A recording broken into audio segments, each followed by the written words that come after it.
What really happened with your host, Mike Rivero. The history the government hopes you never learn. Here is your host, Michael Rivero. And aloha, America. Welcome to our show today. It is Thursday, June 1st, 2017. June is busting out all over.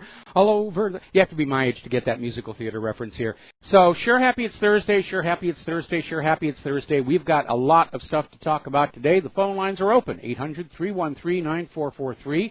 Mike is in our control room, twiddling the dials, keeping us out of trouble, ready to answer the phone when you call on in. A couple of quick program notes, of course. Next Monday, June 5th, Gilad Otzman will be joining us on the air to talk about his concert tour, his lecture tour, his new book, and I guess he's going to be talking about his being attacked, physically attacked by Antifa. We'll be talking about that a little bit later in the show. And on June 8th, we're going to have Phil Turney and Dave Gahary talking about Israel's attack on the USS Liberty and the subsequent cover-up, which is now proven to be less than effective because pretty much everybody knows. Israel attacked the USS Liberty. They killed a bunch of U.S. sailors, tried to blame it on Egypt. When it didn't work, then they said, oh, it was a case of mistaken identity, blah, blah, blah, blah, blah, blah, blah, blah, blah. Now then, I have a question here. When I got up this morning and I turned on the corporate media, all over the place, it's Hillary Clinton again screaming that she should have been the president. Russia took it from her. It was all the fault of this person, all the fault of that person. This is June. The election is over. And Trump has, been the president. Why is she still flapping her gums about this? Has she just gone senile? Because even if Trump is driven from office somehow, Mike Pence gets to become the president. There is no way Hillary Clinton is walking into that Oval Office. Is she just incapable of accepting her own failings and shortcomings? Does she not understand that we, the American people, couldn't stand the idea of her as a president? But she's still going on about this stuff. And it's getting even more wild and out there. She's still out there saying Russia hacked the DNC servers, forget about Seth Rich and the rest of that. Russia hacked the election. But now she's saying it was guided by Americans, that people inside the United States were working with Russia to steal the White House from her, and even saying it may have been Donald Trump. Donald Trump was in cahoots with the Not a shred of evidence about it, and she's still out there screaming about this stuff. Apparently she was at the annual Code Conference, and she was talking about, the fake news and how her campaign was under attack and guided by Americans. And frankly, that was the shark right there. They're back to this Washington Post, arm of Russian propaganda that they say those of us in the independent media were all about. Forget about Travelgate or Chinagate or all the dead bodies or all the other scandals. No, American people don't care about that sort of stuff. She's refusing to let go. In fact, she even made a statement at a tech conference in California, Silicon Valley, saying that Trump colluded with 1,000 Russian agents. Can you believe that? 1,000. No, Hillary, I don't believe that. Would you believe 100 Russian agents? No, Hillary, I wouldn't believe that. Would you believe that Trump colluded with members of the Bolshoi Ballet? No, Hillary, we don't believe that either. And frankly, you are getting very annoying with all of this. Let it go. You lost the election. Period. End of discussion. And Hillary is starting to blame people who were working within her own campaign. And apparently Clinton has claimed that the Democratic National Committee fell far behind the RNC in terms of voter and data analysis. And now she's trying to lay the blame on the DNC data director, saying it was all their fault. And, of course, the DNC data director has come back with a reply that we cannot say on the radio without risking our FCC license here. The good news is even the corporate media is starting to make fun of all of this. And Tucker Carlson went down the list of crazy Hillary Clinton conspiracy theories about Russia and why she lost the election. And Hillary's still out there saying she had the popular vote and she had the most grassroots support. But, you know, there was a study that was actually done. 2 different online audit tools are saying that the majority of Hillary's Twitter followers were fake. She's been caught buying Facebook fans. It was all manufactured illusion. And she came up short trying to steal the election, and that's why she's angry. She feels she deserves the White House because she had this massive vote fraud online propaganda campaign, and by golly, it's just not fair that she didn't get it. Now, Judicial Watch has come on out with a new press release showing that some of the more recently released Clinton emails are showing classified information was sent to Clinton Foundation employees. Now, nobody at the Clinton Foundation had the security clearances needed to see this information. The email system at the Clinton Foundation was not secured and certified for the handling of classified information. These are, again, Title 18 violations, and they're not accident, they're not negligent. She intended to send these emails. That's Title 18 felony violation. And apparently these emails are also showing Huma Abedin providing U.S. government plane and hotel reservations to Chelsea Clinton for her trip to Germany while she was employed at the Clinton Foundation. In other words, misappropriation of U.S. government taxpayer-funded assets. And Abedin is quoted in the emails as saying she's hooked up people from the Russian-American Foundation with the right people at the State Department. Well, there's some Russian collusion for you, but more importantly, it's a pay-for-play scam. And that's why we didn't want Hillary as President of the United States. We're going to do a quick shout-out now to our on-air affiliates who are just now rejoining our network. The Sethridge case is still out there. People are talking about it. It's all over the independent media. It's all over the foreign press. The U.S. corporate media is still trying to make this go away because it represents a huge embarrassment. Not that there's yet another dead body on the dead body list, but because Sethridge is pretty much confirmed to have been the DNC leakers. Kim.com said he was the leaker. The gentleman that he was passing the information on to WikiLeaks said Sethridge was the leaker. Julian Assange implied strongly he was the leaker.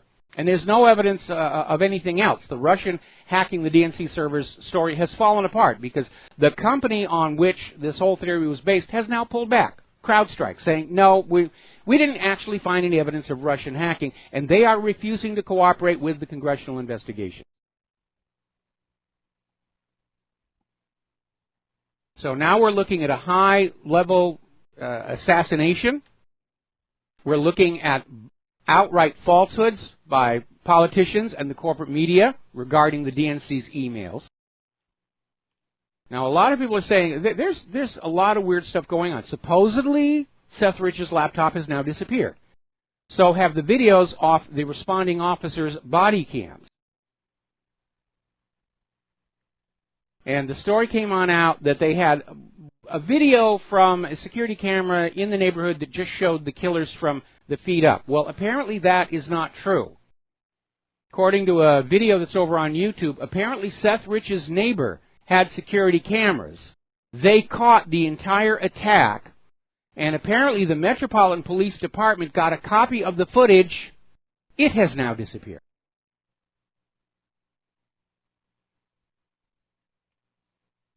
Now, a group called the Profiling Project has filed a Freedom of Information Act lawsuit against the Metropolitan Police Department and the mayor of Washington, D.C. for all of the details on the Sethridge murder investigation. So people are digging into it. They're using the Freedom of Information Act lawsuit, and I don't really see how they're going to be able to claim the right to privacy. Although, believe it or not, in the Vince Foster investigation, evidence surfaced that there was, in fact, a second gunshot wound on the body, which kind of argues against suicide. And there was a Freedom of Information Act request for the crime scene photos to confirm or refute the medical report, and it went all the way to the Supreme Court and was rejected when the Supreme Court said that basically dead people have a right to privacy. You can tell they're afraid about this one. They are so afraid of this. Now, another story, this one's another YouTube video. Apparently, almost everybody connected to Seth Rich's murder visited the White House days before his death, including the owner of the bar. How often do bartenders get to visit the White House? So this one stinks to high heaven. And they're trying to make it go away, and the more they try and cover it up, the more obvious it is that there is a cover-up. Remember what Richard Nixon said, it isn't the crime that does you in, it is that cover-up, and we are seeing a cover-up. Now, getting on back to the other aspects of the Hillary Clinton misuse of the computers here, Debbie Wasserman Schultz is now admitting that there were IT security violations, but she says it wasn't her fault, it was the House administrator's fault for not stopping her. That was their job to come in on and say, you're violating the policies, please stop it. So she's trying to shift the blame. They're beginning to realize they can't deny the fact that there were security violations going on, especially with the work Judicial Watch is doing. Now they're looking for scapegoats. Was it my fault? These other people were supposed to stop me and they didn't do it. Now, another story out of Investment Watch blog talking about David Brock, founder of Media Matters. And apparently, information is coming out from him showing that NSA surveillance was used to identify and then disable online Trump supporters. And we know that independent media that were supporting Donald Trump last year, including WhatReallyHappened.com, have come under regular hacker attack on the servers. We had a major one this morning, just trying to drown out the Clinton body count, the death of Ron Brown, Vince Foster, all those files being DOS'd continuously. Now, there's another story. This one's coming out of Dave Hodges' Common Sense Show.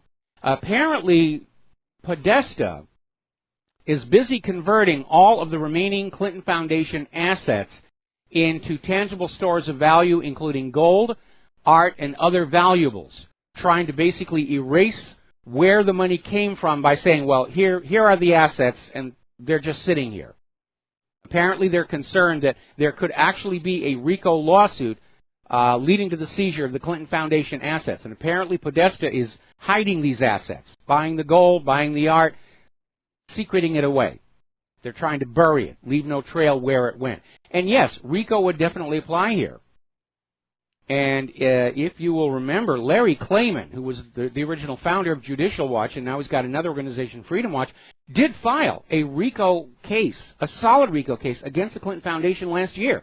Unfortunately, he had the misfortune of being assigned to a judge who was a Clinton appointee, who simply threw the case out of court without even evaluating the evidence. Just said, it's gone, you're out of here.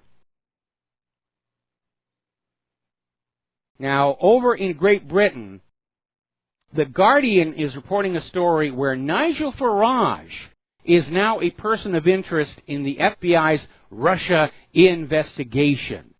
And Farage is basically saying this is obviously fake news, and it's laughable. They're trying to create a monster out of Russia and then use Russia to tarnish anybody who's not going along with the New World Order and the war agenda.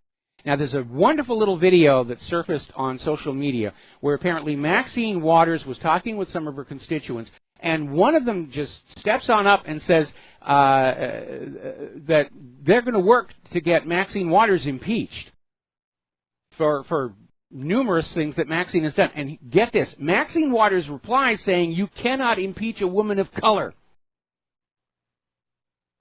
I mean, that right there tells you that the 25th Amendment maybe ought to be applied to members of Congress as well as the President, because we're dealing with somebody with serious mental issues here, I think.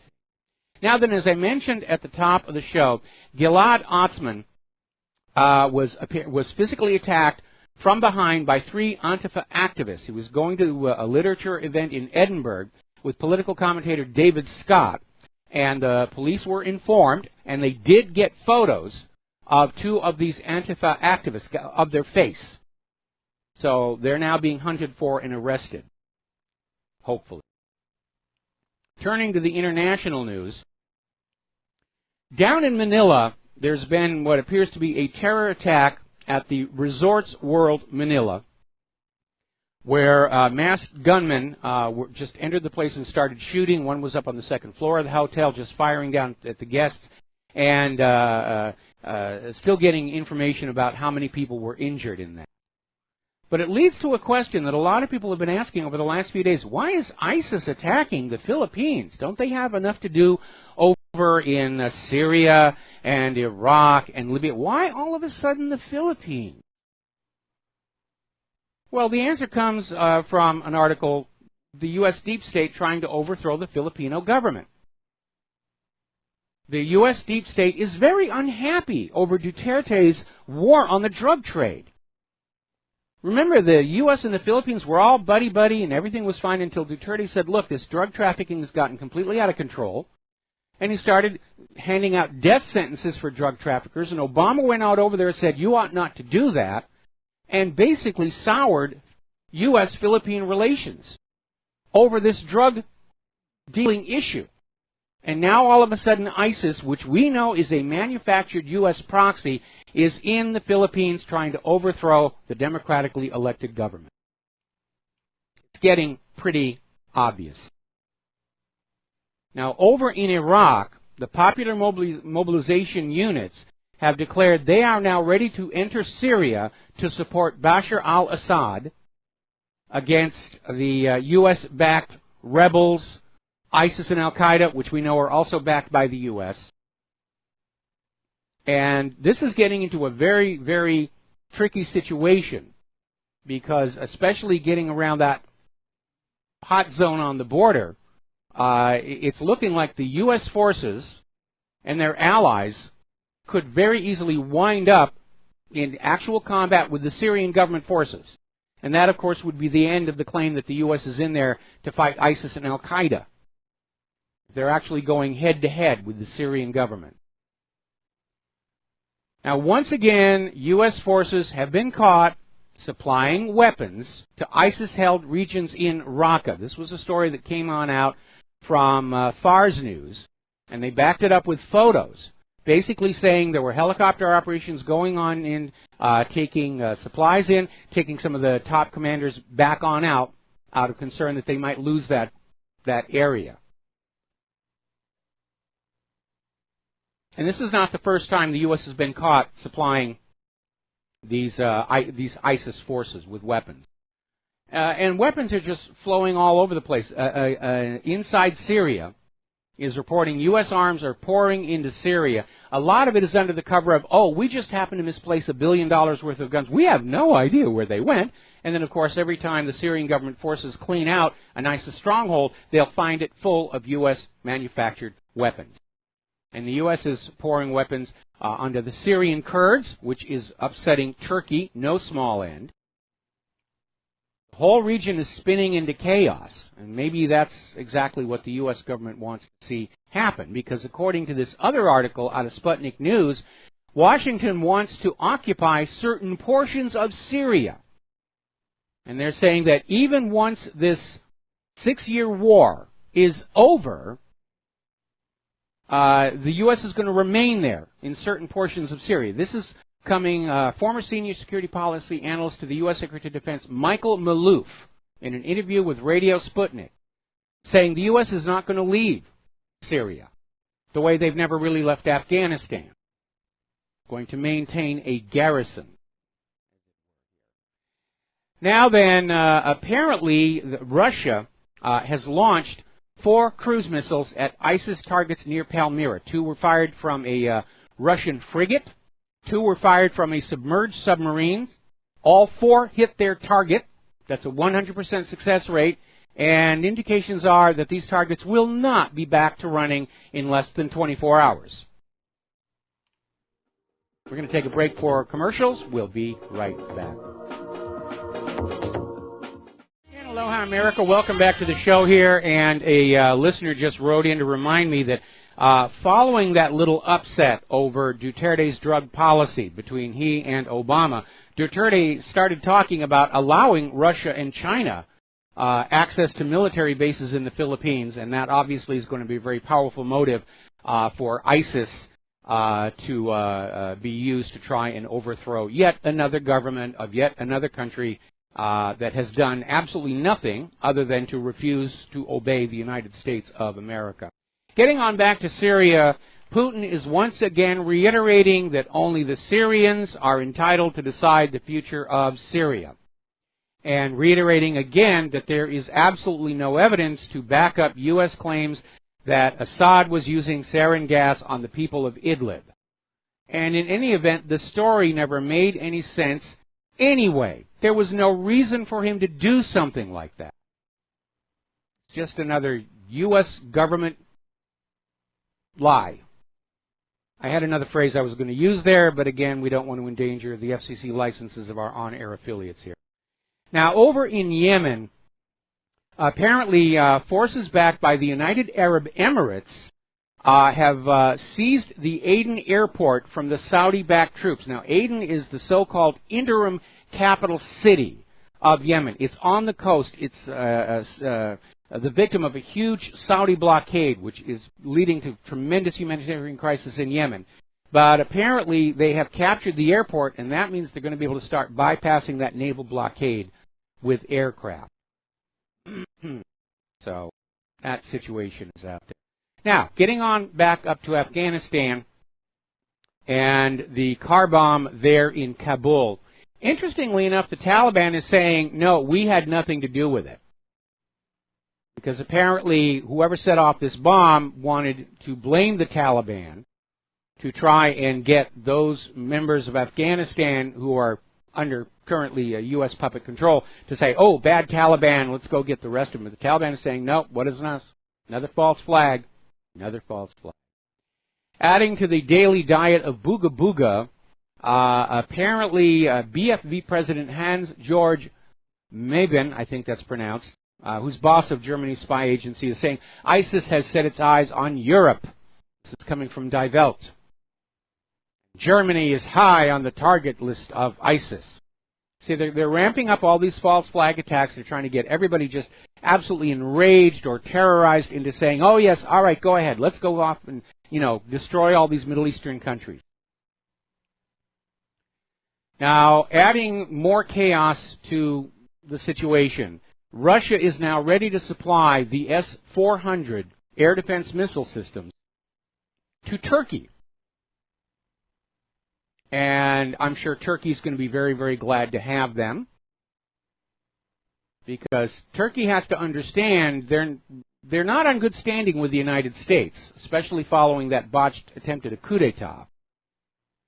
Turkey also understands they too are within range of Israeli warplanes, although there's a growing suspicion that Israel has managed to hack the S-300, S-400 radar systems to make their own planes untouchable. I'm sure that software engineers are already looking at that. More weapons going into the region. It's turned into a major, major flashpoint. Meanwhile, NATO is basically formally becoming a member of the U.S.-led coalition fighting the Islamic State, meaning NATO is now part and parcel to the U.S. invasion of countries who have not actually done anything to us. And that's the new model. You plop a bunch of actors saying, I'm ISIS, come and get me schmuck, and then the war is on. And now NATO has been dragged into that as well. Is it a world war yet? Can we say it's a world war? I think it's time that we start saying, yeah, we're in World War III right now. Now, apparently up in Great Britain, their government did an inquiry into Saudi Arabia's funding of various jihadi groups. The report has been described as very sensitive, and now they're saying they may not publish it after all. It would really embarrass some of our friends. It would make some of us look very, very foolish, so we're just going to let it fade off into the twilight zone. We're going to take a break for commercials. We'll be right back. And aloha, America. Welcome back to our show here, and this is getting real serious, this rush toward war, potentially nuclear war. And apparently over at GlobeSec 2017 in Bratislava, Slovakia, a Russian parliamentarian, and I'm probably going to botch the name, but here we go, Vyacheslav Alexeyevich Nikonov, basically stated dealing with the face of NATO expansion on Russia's borders, basically saying that if push comes to shove, Russia will use nuclear weapons to defend Crimea from invasion, because that's definitely on the drawing board. They don't want Russia to have Crimea. They want Crimea to be enslaved to the European Union. Meanwhile, Putin is out there saying that Russia is not going to sit idle while the U.S. deploys a global anti-missile system. Because for all the talk about, oh, this is to protect us from North Korea, this is to protect us from Iran, the reality is that the placement of all these anti-missile systems are clearly intended to encircle Russia in order to forestall a Russian retaliation in the event of a nuclear war. And we have had people inside the U.S. government saying, let's just go ahead and nuke Russia and get it over with. Paul Craig Roberts, who's a very serious individual, reported on his website not too long ago. His sources inside the U.S. government are saying this is actually seriously being talked about. I've just said, let's just go for it, get rid of Russia, and it will now be a Western-centric world dependent on the U.S. Federal Reserve note, and that will just be that. Same thing going on with China. Article out of Zero Hedge. Forget peace and stability. Washington's policy in the South China Sea is clearly confrontational. And they're talking about how the USS Dewey was carrying out what is called a freedom of navigation operation and went within 12 nautical miles of Mischief Reef for about an hour and a half, zigzagging in the water back and forth in front of the installation. Now, normally a freedom of navigation exercise remains outside the 12 nautical mile limit because the United States recognizes 12 nautical miles as being territorial waters. So they went into the water. It was clearly a provocation. And remember, those islands belong to China by international agreement dating back to the end of World War II, the Cairo Convention among them. When they say the islands are disputed, what they're really saying is, well, China has these islands, but we've decided we want them. And, of course, the islands are really not the issue. There just isn't that much there that's worth a confrontation. In fact, it looks about as silly as when Great Britain went into the Falkland Islands Wars. And we've liberated all these British citizens, most of whom were sheep. What the U.S. really wants is a conflict with China to erase the yuan from global economic activity, just as the push for war with Russia is to remove the ruble as a threat to the continued economic domination of the U.S. Federal Reserve note in global trade and banking. Let's take a phone call. Alex in Florida, aloha. Welcome to the show. What's on your mind? Hey, Michael, I'm sorry, I'm a little off subject, but I wanted to call someone knowledgeable in this arena, and it is global warming. I've heard you mention before that we could not determine the effects, the real effects of global warming unless we could determine the heat of the volcanoes in the ocean's floor. Is that correct, what you said? It's one of the issues. You know, basically nobody knows how many active thermal vents and volcanoes there are on the floor of the world's oceans. They're finally beginning to realize that El Nino current is actually caused by a field of undersea volcanoes off the coast of New Zealand. And if you can't subtract that heat from the ocean's temperature, then anybody who claims human activity is causing thus and such to ocean temperatures, it's just a guess. It's a guess and it's propaganda. Remember, yesterday we reported NASA has finally released all of this satellite data about the polar caps and shows they haven't shrunk at all since 1979. In fact, they've been above average for the last few years. This was always politics. And I know Trump has just pulled us out of the Paris Accord, and the liberals are going completely bonkers, and Al Gore is hiding in his closet crying about how he's not going to get all that money from carbon credits that he thought he was. But again, this human-caused global warming was another effort to try and get us all to say, oh, we must have a global authority taking care of the environment and climate to which we must surrender our sovereignty, along with, of course, paying carbon taxes and the rest of it. And I'm absolutely 100% on board with Trump's decision.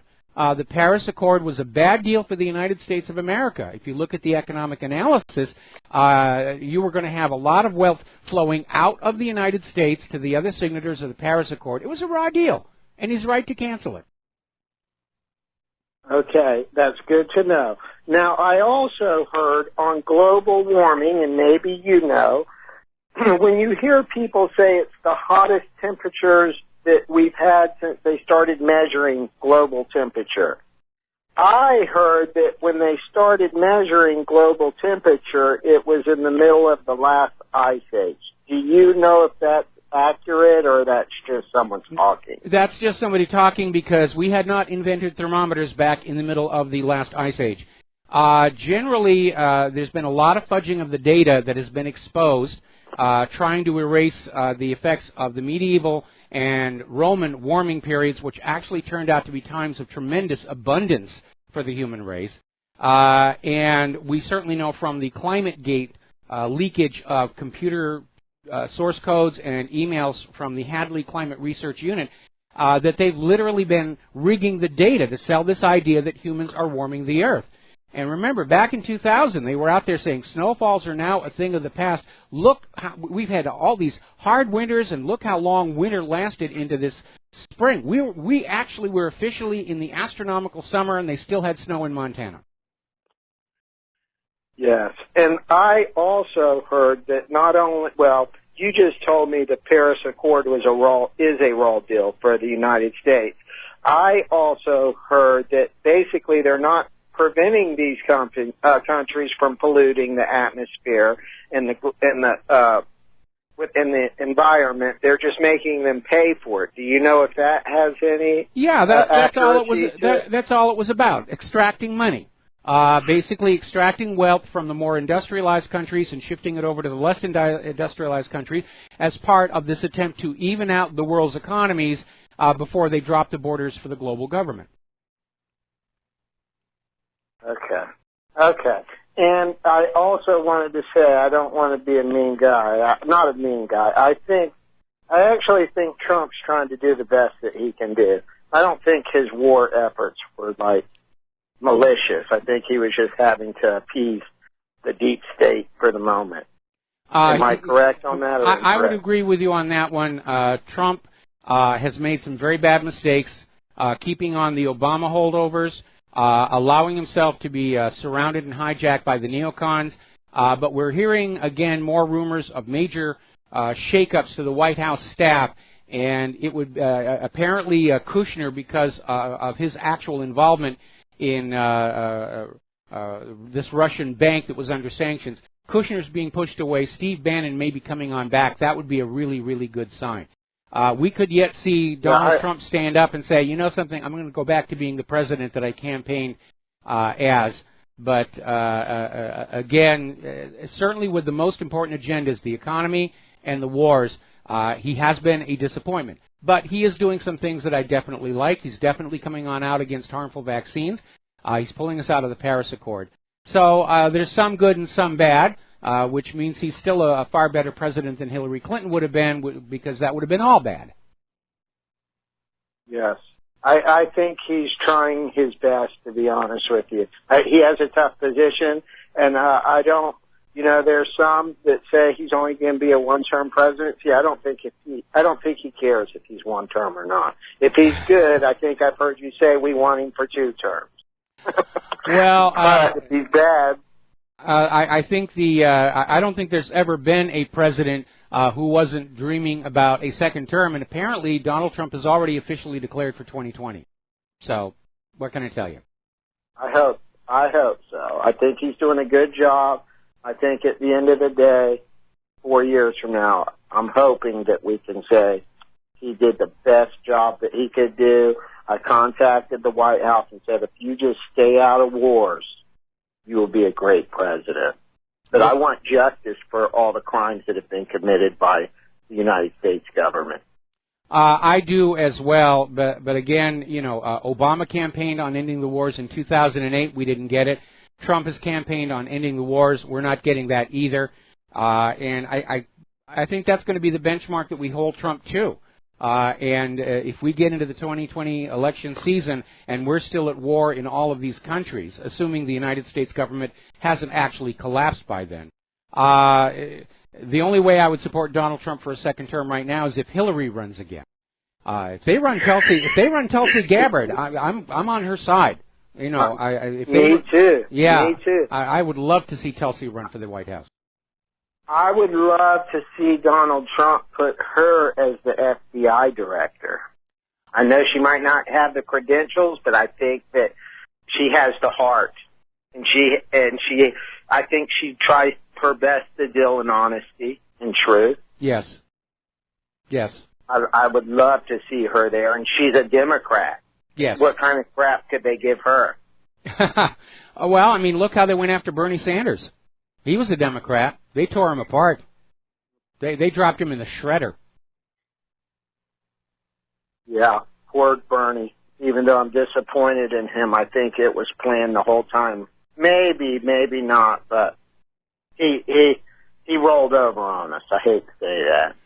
He should have been in pursuit of figuring out why they cheated on the vote. That he should have prosecuted that stuff and looked into prosecuting it. You know, they may have threatened him. In fact, there were rumors that he was threatened, that the lives of his family members were being threatened. Remember, these deep state people, they play for keeps. When you get a death threat from those people, you have to take it seriously because they have killed so many people. And Sanders may have just said he wasn't going to play that risk with members of his family. Anyway, Alex, we're going to let you go, and we're going to switch over I'll talk to you later. You got it. Bye-bye. We're going to switch over to James in Maui. Aloha, James. Welcome to the show. What's on your mind? Yeah, good morning. Well, do you ever read that Henry Maychow blog?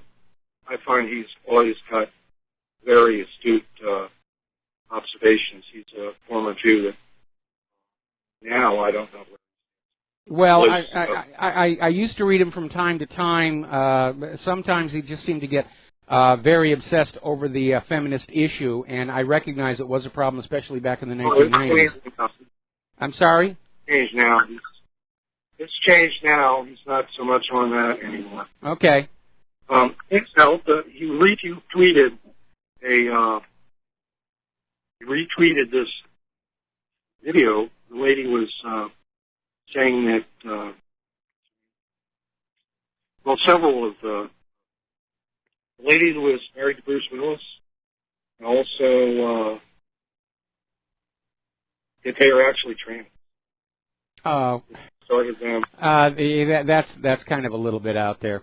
Anyway, James, thanks an awful lot. We're going to let you go here. We got a really bad phone connection. I'm having a hard time hearing you. So the phone lines are open again, 800-313-9443. Now, over in Israel, as you know, Israel's government is trying to repair their global public image.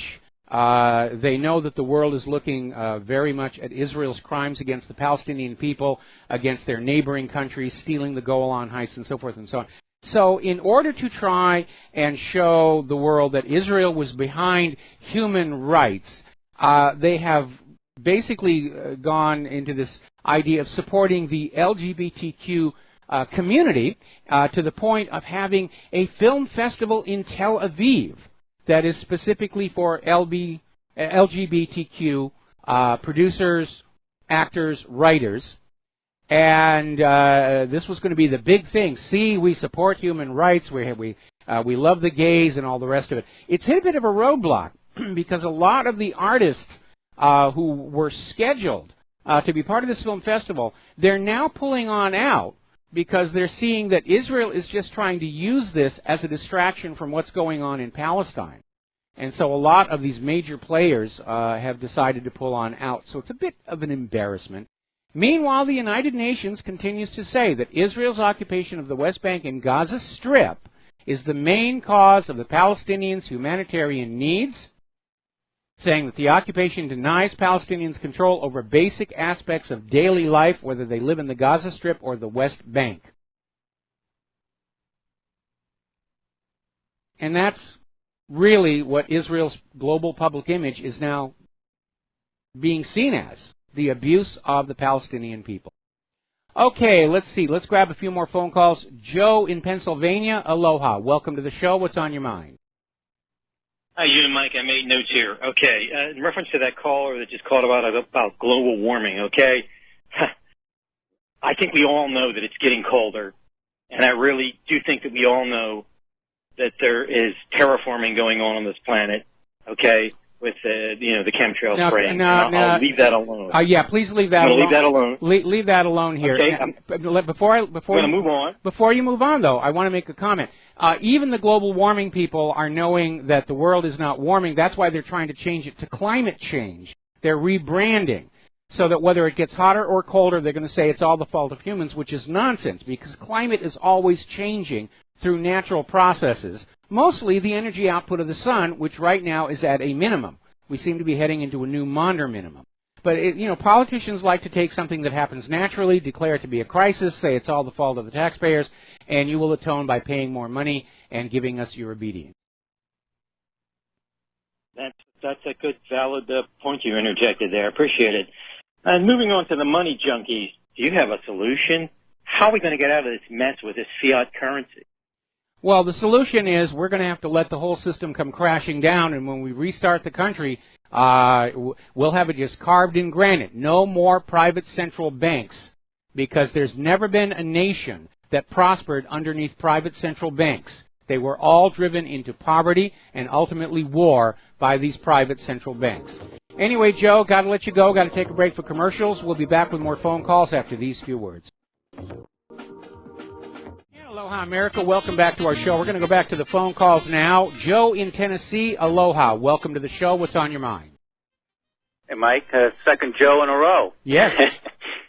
Anyway, I read an article yesterday. It was very interesting. It was about the Comey firing and how it was no accident that he was fired while he was in California. And they think that Attorney General Sessions and them might have just went into the FBI director's office and got his files and his computer and all that stuff because and I never thought about that, but I do think that makes a lot of sense. I mean, the way they kept it under such tight wraps. I mean, that with all the leak, and there was no leak involved in the firing of him. And then the way he was over in California, I don't think that was an accident. And I just thought it's something that it's kind of been ignored as far as that. And I just wanted to bring it up to you because you have a good insight into these things. Well, I don't know. I've heard nothing about Comey's files and computer being seized. It would require a warrant, obviously. But, yeah, it did happen rapidly, and maybe Trump decided it needed to happen quickly so that Comey didn't have a chance to respond and find some way to block it. Simply announce it, it's a done deal. But if it's in the FBI director's office, they're not his files. They're not his. It's not his computer. It's the government's, and that's my point about him not being there. They don't need to go get a warrant for his work computer or his files in his office. That the Attorney General would have the ability. Like I said, it's not his personal use computer. You are correct. You are absolutely correct. The other thing I wanted to bring up was this Hillary sore loser tour thing. And I would love somebody to compare the amount of speeches and rallies that Trump had within the last month and the amount that Hillary did. I mean, most of the rallies for Clinton were Kane or Chelsea. I mean, if you want to talk about what really cost her election was the fact that she was sick and she never even was able to campaign. I mean, Trump was barnstorming the country. She couldn't even go to Wisconsin or Michigan. And meanwhile, they're bringing up all these other excuses. And, I mean, Trump can bring up just as many, cheating on the debates and the media, whatever. But really, when it came down to it, was really stamina. And they tried to cover up her health issues, and it bit them in the butt. It's kind of like karma. Plus everybody saw that she had a teleprompter for that debate. I mean, nobody's going to respect somebody who's trying to cheat the game. To get ahead, and I think that backfired against her. Plus, it was rather hard for Hillary to be going out and having these campaign rallies because inevitably photographs of them were embarrassing. I mean, she was barely able to fill a room Remember that one at the bicycle shop? Nobody showed up, so she had her own campaign staff crowd around the front to get pictures to make it look like somebody was there listening to her. Meanwhile, Trump was filling up sports arenas. And so it was very obvious. I mean, at this point, I would love to see full investigation into the election fraud because I don't think Hillary won the popular vote. I think she lost by an absolute landslide, and she's angry because she was cheating the election, but she couldn't cheat it enough. And I think that's what came on down. Joe, thanks an awful lot. Going to let you go. Going to do a station identification. We'll be right back. Aloha, America. Welcome back to our show here. Hour number 2. The phone lines are open, 800-313-9443. And we're going to go back to the phone. Steve in California, aloha. Welcome to the show. What's on your mind? Well, Michael, I got a liberal friend down in Florida. I love her. She's a dear person. She means well, but she's buying into the whole global warming, climate change thing. And so last time I talked to her, spoke to her, I told her, I said, they realize they're cherry-picking the data, just kind of like they do with their unemployment statistics of 4.4, which doesn't equate to 98, 92 million Americans out of work. That doesn't seem like 4.4% to you. And her eyes kind of opened up, and I said, basically my last thing I said to you as far as the argument goes, I said, when was the last time you were told the truth about taxation and where your tax money was going? I said, this is a tax scheme. This is about carbon taxes. And she just looked at me. And I'm not sure she bought it, but because she's just such a kind of a stubborn person to believe all this stuff that we're causing, all this climate change. And I told her it's been going on for millions of years, for God's sakes. This is, one day it's 95 in Florida, and the next day it's 82. Well, that's climate change. There's a difference in temperature there, so that's climate change. And you and I have nothing to do with that. That is just the way the weather is. It's cyclical, and we're going through a little cool period now, and there'll be a time when it'll get a little warmer, and we didn't cause any of that either way. I'm not sure she'll ever buy any of this because, liberals, they don't use logic. They really don't. She's a sweet person, but logic is not in their best interest. No. They're definitely that part of the population that has been convinced to allow beliefs to dominate their thought processes. Don't think, don't analyze, don't question, just believe. I believe in human-caused global warming. I believe Hillary Clinton is innocent.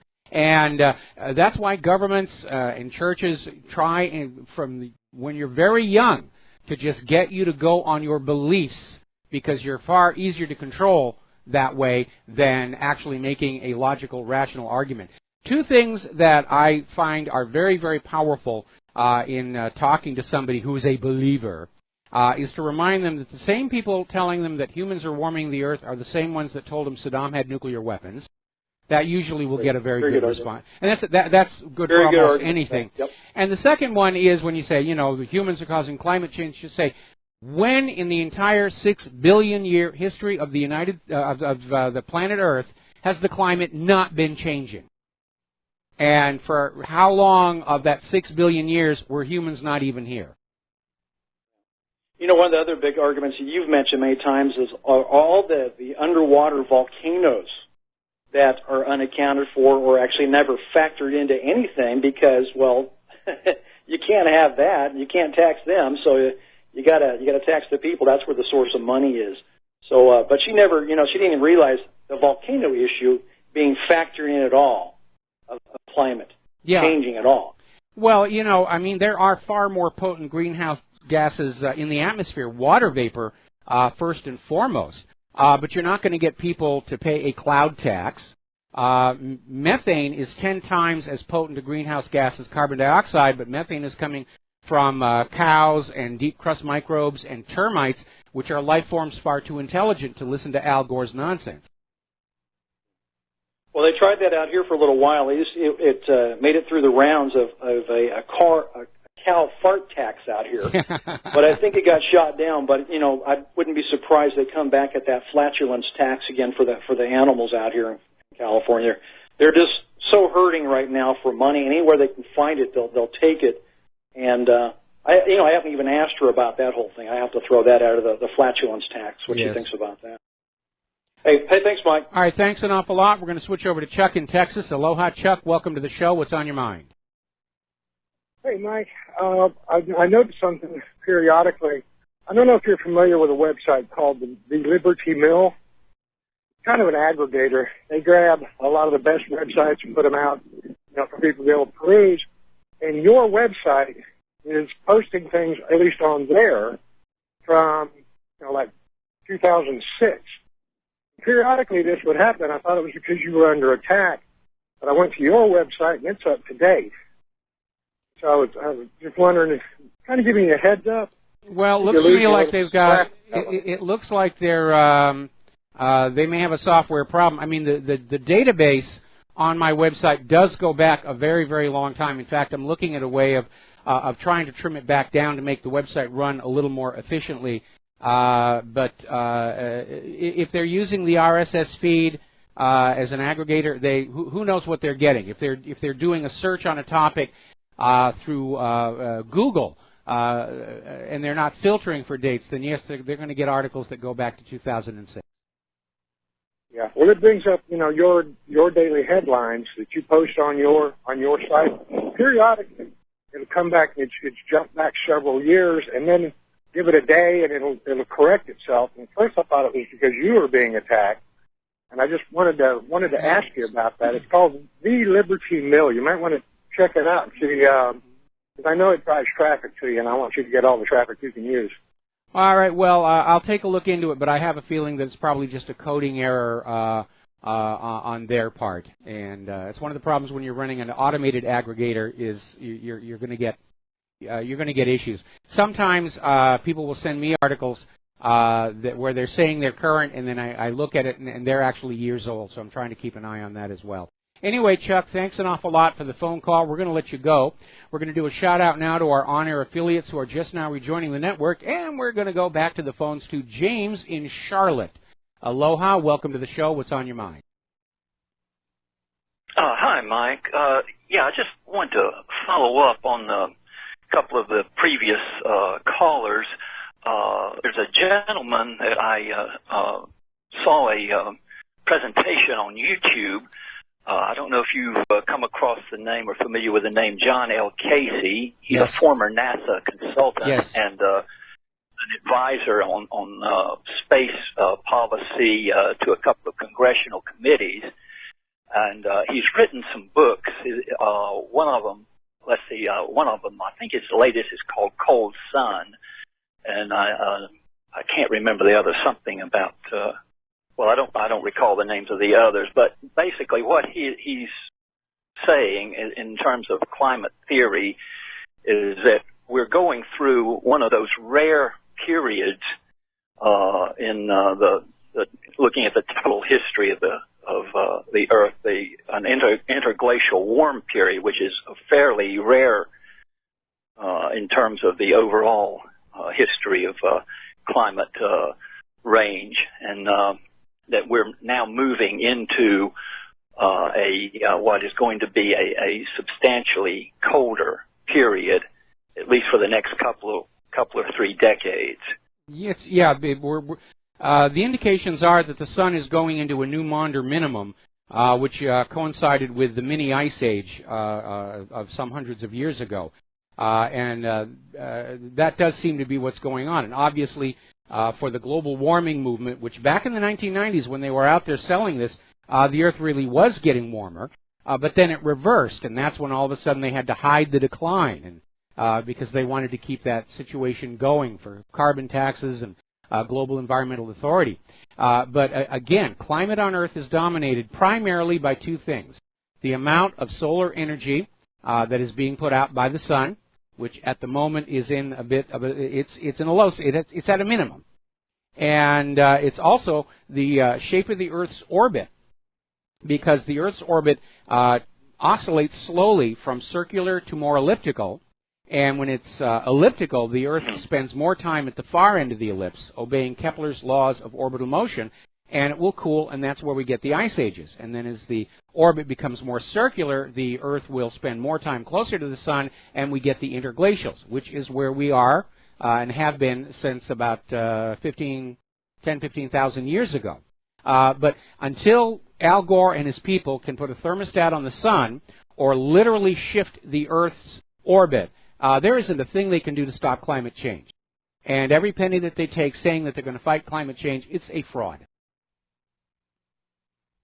Yeah, I just happen to remember the name of his other book. It's Dark Winter. I think he'd make a great guest if you could get him. All right, well, I'll see if I can hunt him on down there. But scientists who are not actually on the payroll of the global warming cult are starting to come forward and saying it is a lot of nonsense, and some of them are very serious scientists, Nobel Prize winners. And it was a scam. It was always a scam. It was never really science. It was always propaganda and politics. And I think the dead giveaway goes back to Hadley CRU, where they came out with this declaration that we were in that hockey stick curve that Al Gore talked about. And everybody said, well, we would like to see your raw data and your calculations so we can confirm this for ourselves. And Hadley CRU said, oh, we threw the raw data away. We didn't have enough room on our hard drives. Now, you know how inexpensive hard drives are these days. So it was ridiculous. And again, one of the fundamental principles of the scientific method is reproducibility. And that means if scientist A takes a bunch of data or measurements or experiments and he comes to this conclusion, scientist B should be able to absolutely duplicate everything and get the same result. And if they can't, there's a problem. So when you have Hadley CRU saying we're convinced the Earth is warming, but we can't share the data with you, that was a red flag right there that you were dealing with propaganda and not with actual science. Remember, the reason there is a scientific method is because individual scientists are just as corruptible as individual politicians or individual clergy or individual pharmacists. That's just the reality of human nature. Scientific method was developed to basically have a system to make sure that the science was real and wasn't just somebody in a white laboratory coat saying, just believe me when I tell you that, something is going on. Yeah. Well, like I say, if you could get him as a guest, he's a really interesting, gives a really interesting talk. Okay, I'll try and get him. Okay. All right. Thanks a lot. Thanks a lot for the phone call. We're going to go to Mark in North Carolina. Aloha. Welcome to the show. What's on your mind? How you doing, Mike?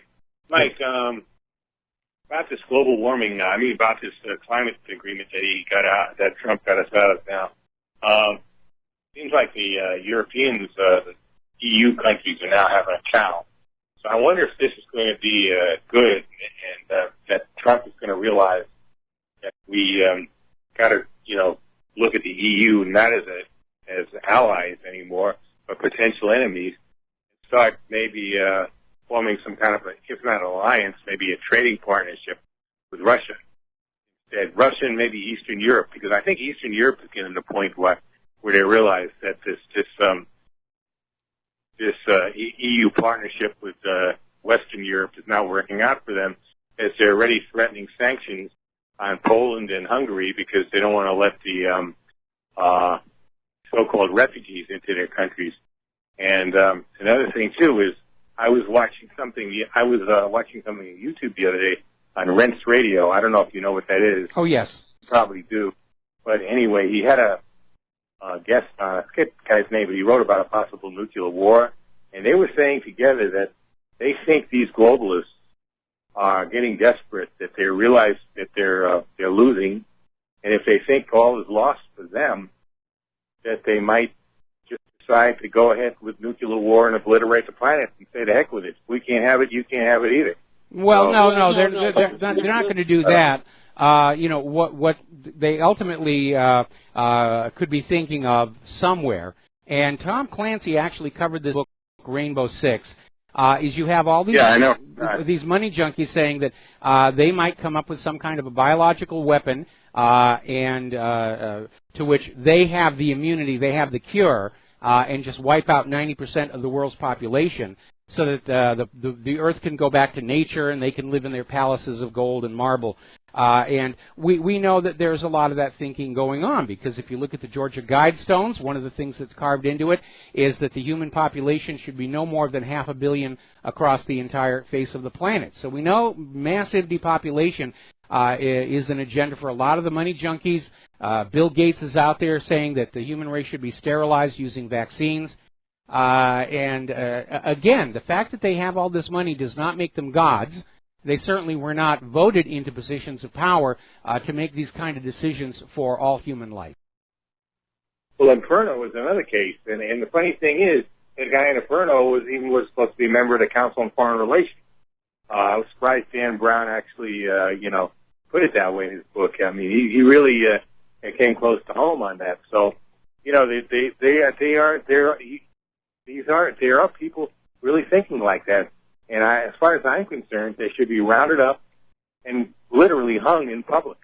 I'd volunteer to do it myself. Put the rope around their neck. That's how evil these people are. That they're actually, not only thinking about doing something like that, but they're capable of it.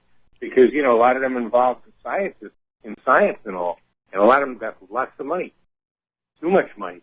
Like you just mentioned, a guy like Bill Gates, Mark Zuckerberg, George Soros. These guys George Soros. I mean, these are evil people.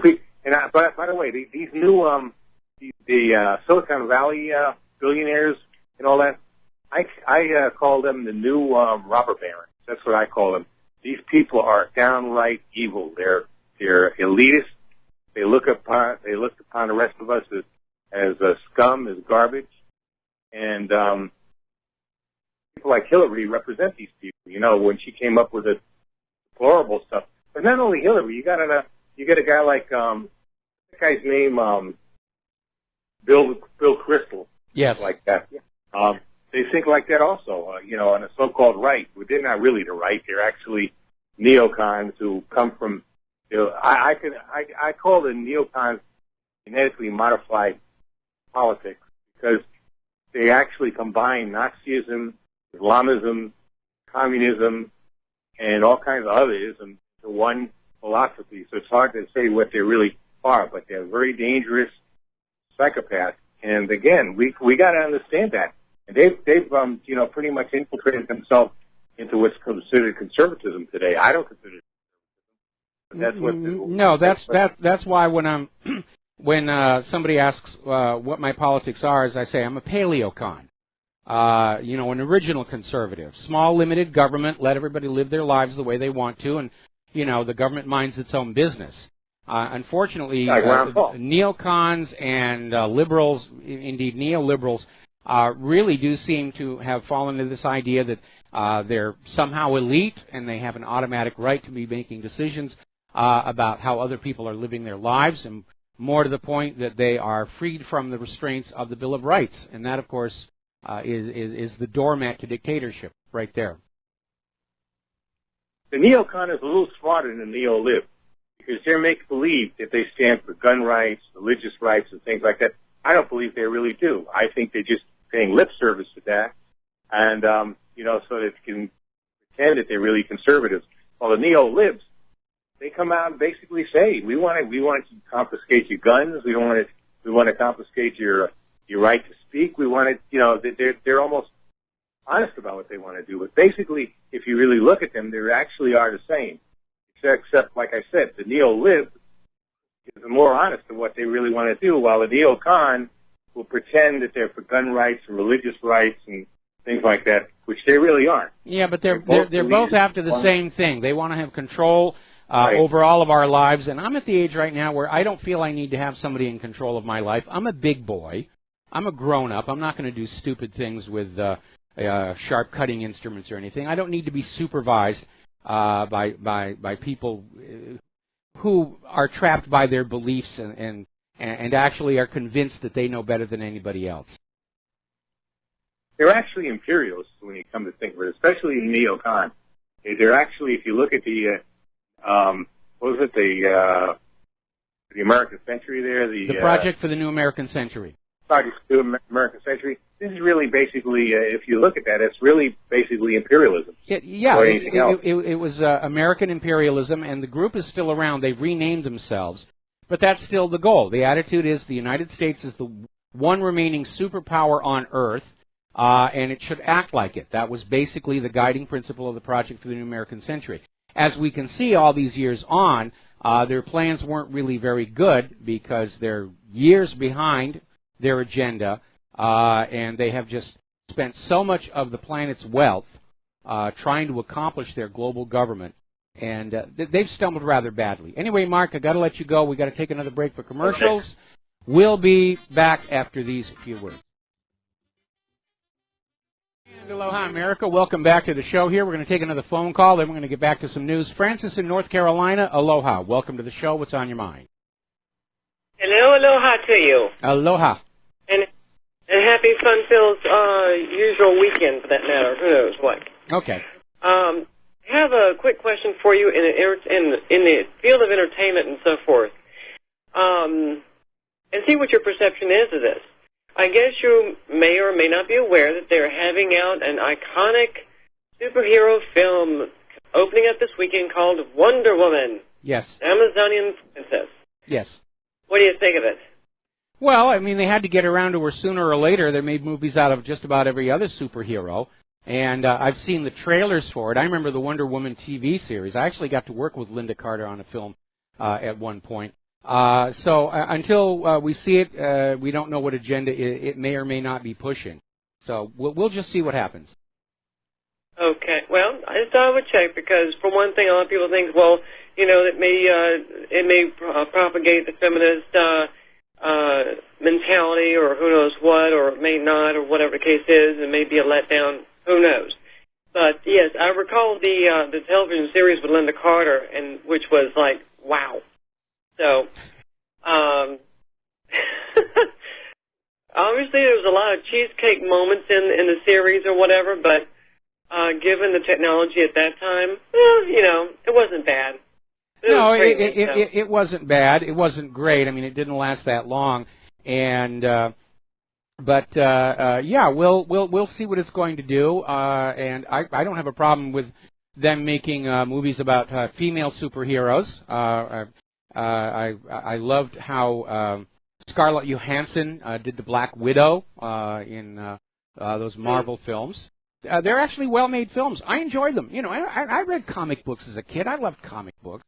And so I actually do enjoy those movies. And they don't strike me as being overtly political. They're just a lot of fun. So, we'll see when Wonder Woman comes on out if it's pushing some kind of a hard political agenda or not. So far in the trailers, I haven't seen that much. Well, true. No, I recalled the character, Black Widow, whatever, in the Avengers, and quite frankly, I wasn't really struck by the character. I really wasn't. So, well, to say the least, I was underimpressed by it, and so, with all the male characters in it, I thought, you know, I would have thought that it had a little bit stronger character for Black Widow than was presented, so, I was not really that enthralled. Well, that was the director's call on that one, so, you know, what can I tell you? Oh, shame on the director then. Anyway.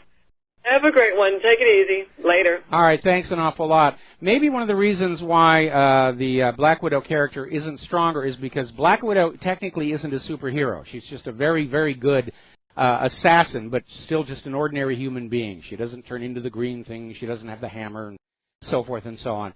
All right. We're going to get back to doing some news here. Getting on back to the international news. The other day we were talking about how Donald Trump was under intense pressure to move the U.S. Embassy from Tel Aviv to Jerusalem and to acknowledge Jerusalem as the capital of Israel. And every president that has come into the White House is under the same pressure to do it. The problem is it would violate the Oslo Accords. And the Oslo Accords, as long as they remain in place, the U.S. can go on pretending to be an impartial arbiter between Israel and Palestine. The instant a president acknowledges Jerusalem as the capital of Israel and moves the embassy, the Oslo Accords go into the trash can, and the U.S. actually starts to become irrelevant to what's going on in that part of the world. So Trump is, we're getting indications he is not going forward with recognizing Jerusalem as the capital of Israel. He's not going to be moving the embassy either. All right, we're coming up here on another commercial break. We have a caller waiting on the line. When we come on back, we'll get some stories about the corporate media and especially that ridiculous Kathy Griffin stunt, which I just think is appalling and disgusting and in very, very poor taste. We'll be back after these few words. And aloha, America. Welcome back to the show here. We're going to take another phone call, then get back to the news. Fran in Washington State, aloha. Welcome to the show. What's on your mind? Aloha, nui nui, Michael. Aloha again. Hey, about the Wonder Woman controversy, it's because Gal Gadot, or Gadot, or whatever, however you pronounce it, she's the lead. She is the Wonder Woman. Okay. She was a member of the Israeli army. Okay. Well, obviously, as you can tell, I'm not paying that much attention to this movie, and so, again, when it comes on out, people will look at it and they'll decide if there's an agenda or it's just another fun movie. And I already got an email here. I already got an email here from somebody saying, you know, we don't tune into your show to listen to entertainment news about Wonder Woman. Well, I like to try and lighten things up every once in a while. Again, we'll see what kind of a job she does and how good the movie is when it comes on out. We'll see if there's a message in there or not. And actually, I got to be honest, I don't think it's all that big a controversy. All right. So, Fran, we're going to let you go. Okay. We're going to close the phone lines for a while, and I'm going to get caught up on the news here. Now, everybody is still talking about Kathy Griffin and this ridiculous beheading stuff. Dad and his little heart is breaking. And you look at this. We're talking about a kid. We're talking about a kid who's been traumatized by a tasteless stunt. And you know what I think it's going to hammer home for people? That liberals and liberalism is devoid of any compassion. I mean, they'll talk a good shop about, we care about the blacks, we care about the illegal immigrants, but then when you see how they behave in a circumstance like that, where this 11-year-old kid has been traumatized of a picture of his father's severed head on TV, yeah, it's going to upset him. And they go on out and say, oh, boy, Barron was wrong. How could he not know that it was a hoax and a joke? Well, come on. We all know that Barron is dealing with some issues. And we don't need to go into the details on them. But where is your sense of compassion and proportion? And I think that's just absolutely disgusting. Now, as you know, Media Matters tried to launch an advertiser boycott against Sean Hannity for reporting on Seth Rich being the leaker of the DNC emails. And Fox News yanked the story off the local affiliate in Washington, D.C. They pulled Hannity. They were slapping down this story as hard as they could. Well, we're starting to see a backlash on that because now conservative activists are returning tit for tat, as it were, and they're organizing advertiser boycotts of liberal people. Right now, Rachel Maddow. And so there's sort of a war of going after each other's advertisers. And that might actually be a good thing for two reasons. One, the corporate media is already in serious trouble. If they get into an advertiser war, that could actually finish some of them off. But more importantly, corporate media as a whole needs to learn an important lesson. And that is, you've got to remember your job is to report the news. Not propaganda, not politics. And if you come on out with something that is untrue, like Saddam's nuclear weapons, or offensive, like Kathy Griffin and the severed head, you're going to face a backlash. And they should face a backlash. There should be a mechanism. Now, as you know, starting today, the Bilderberg Group is meeting to talk about Russia, who is the new enemy, Donald Trump, who is not cooperative, and interestingly enough, one of the items on the agenda is the war on information. Now, I don't think they're really talking about a war on information so much as they're talking about a war on the truth, because thanks to living in the age of the Internet, the people of planet Earth are beginning to see what their rulers are really like and the extent to which we're all lied to. And rulers who have lost that ability to lie to their people with impunity are unable to function. They're unable to take their their people into wars or higher taxes or mandatory vaccinations or whatever it is that they're going to be making their money off of. So apparently the Bilderbergers are going to try and come up with some kind of a way where they can reassert the official lies, find some way to shut down those who would challenge those lies, in the face of many countries actually having laws saying freedom of speech is allowed, freedom of free opinion. In this country, it's the First Amendment, and already it's under attack. Israel's been trying to find ways to shut down the First Amendment for people who are talking about the history of World War II. Don't question, don't analyze, don't look at the facts. Just believe what we tell you to believe. Because that's how they control you, by getting you to let beliefs dominate your thinking. That makes you easy to control. And they want to go back to that. People are starting to think. They're starting to research. They're going out on the web. They're finding the facts for themselves. They're understanding how the official stories don't make sense, like Assad gassing his own people. Very obviously, they are scared. And they ought to be.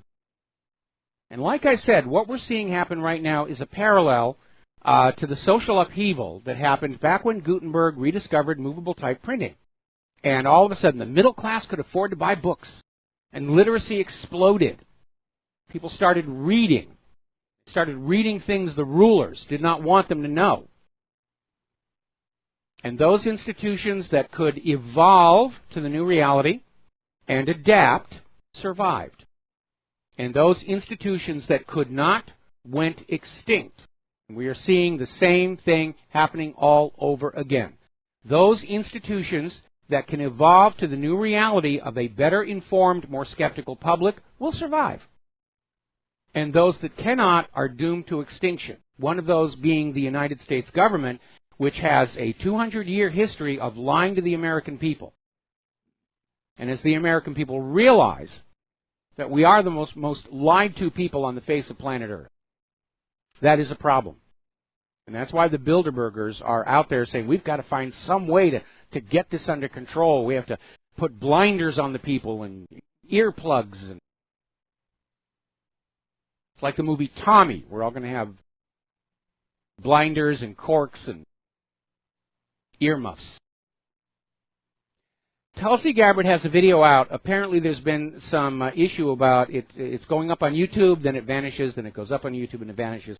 It was up this morning, so I linked to it. It's a very short video. But it's Tulsi talking about the necessity of breaking up the big banks, bringing back Glass-Steagall, that Wall Street has to be regulated. Because when they're not being regulated, they engage in predatory practices to make themselves rich at the expense of everybody else. And it's a very good video, and you should take a look at it. She's absolutely right. These big banks, these too big to fail banks that literally hold the U.S. government and people hostage over the devastation that would result if they came down, need to be broken up. They need to be chopped up into little tiny bits where when one is shut down for criminal behavior, it doesn't harm the system as a whole. Interesting article out of Investment Watch blog. Apparently, there's been a little bit of a scandal over at the Chicago PMI. Apparently, Aftermarket News International reported a 4-month low drop on the Chicago PMI, which triggered a bit of a downtrend. And shortly thereafter, they altered the story to say that it was actually up. Literally outright fraudulent reporting to try and keep the stock market up.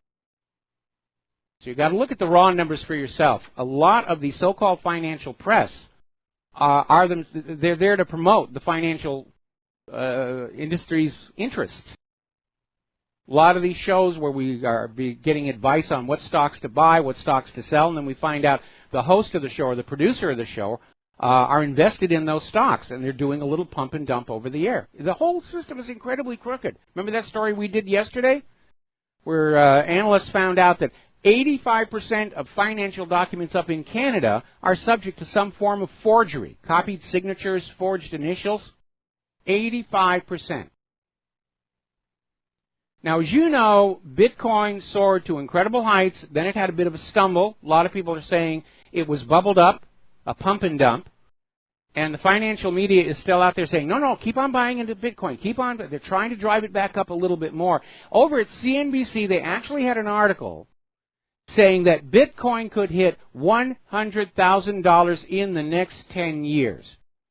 Now, I will concede I'm not an expert on Bitcoin and cryptocurrencies, but this sounds to me more like propaganda, pumping it up, than an actual analysis. I don't think anybody knows what the economy is going to be doing 10 years from now. They're having a hard time figuring out what the economy is going to be doing 10 months from now. Now, apparently, Standard & Poor's has just downgraded Illinois to near junk status.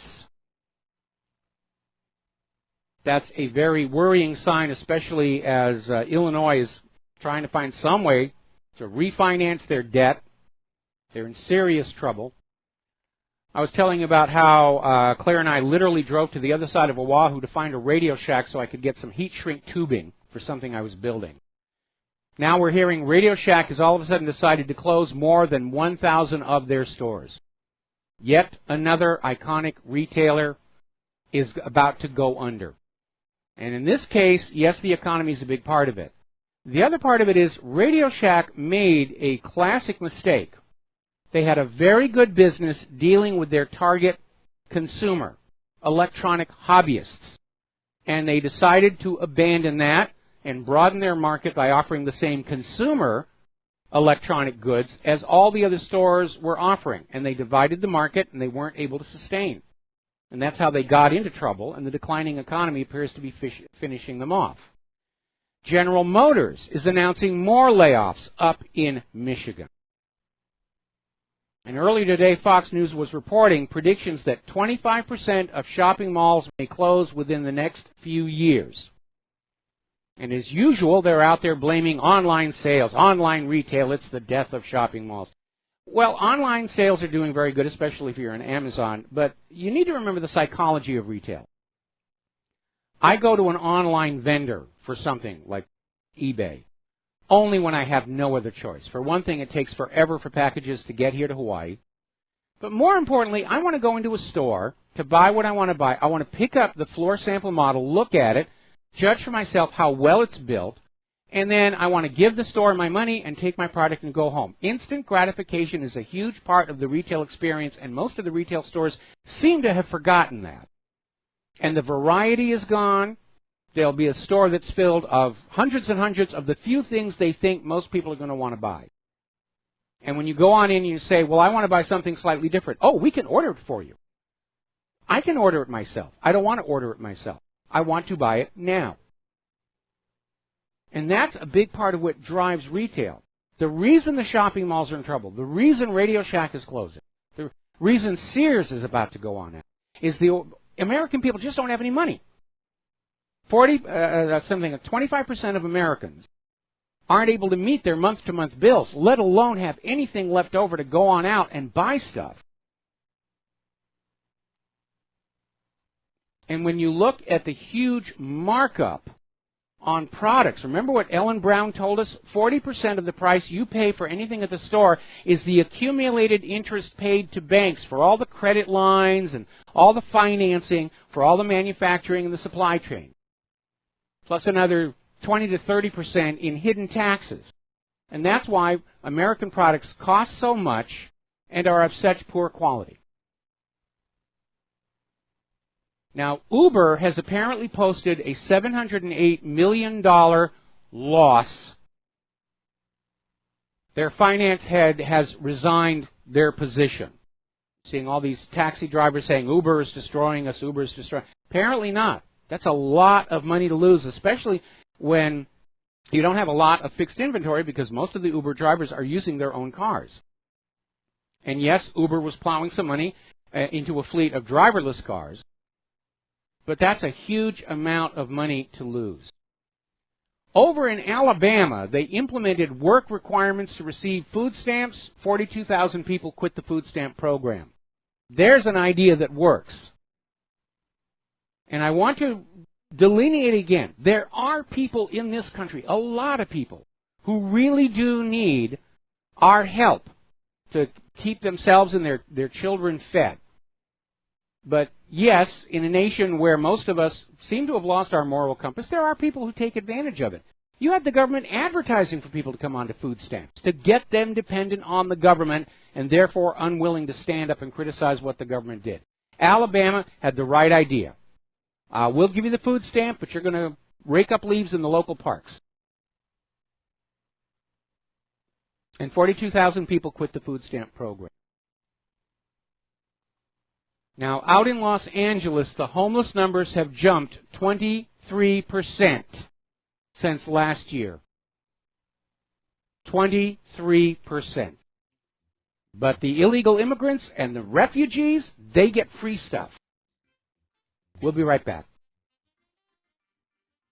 Aloha, America. Welcome back to the show here. And getting on back to the economic news. Venezuela has started devaluing their currency. And they devalued it by 64% in a dollar auction aimed to stabilize the foreign exchange market. This is a very draconian move, and it's the latest in a series of moves to try and ease the crisis in a country that's been hit by soaring inflation and shortages of critical items, food and medicine. And we need to keep a close eye on what's going on in Venezuela, because when the economy starts to come apart here in the U.S., we're going to be going through exactly the same thing all over again. All right, we're going to go to the phones here. Mike in Alaska, welcome to the show. What's on your mind?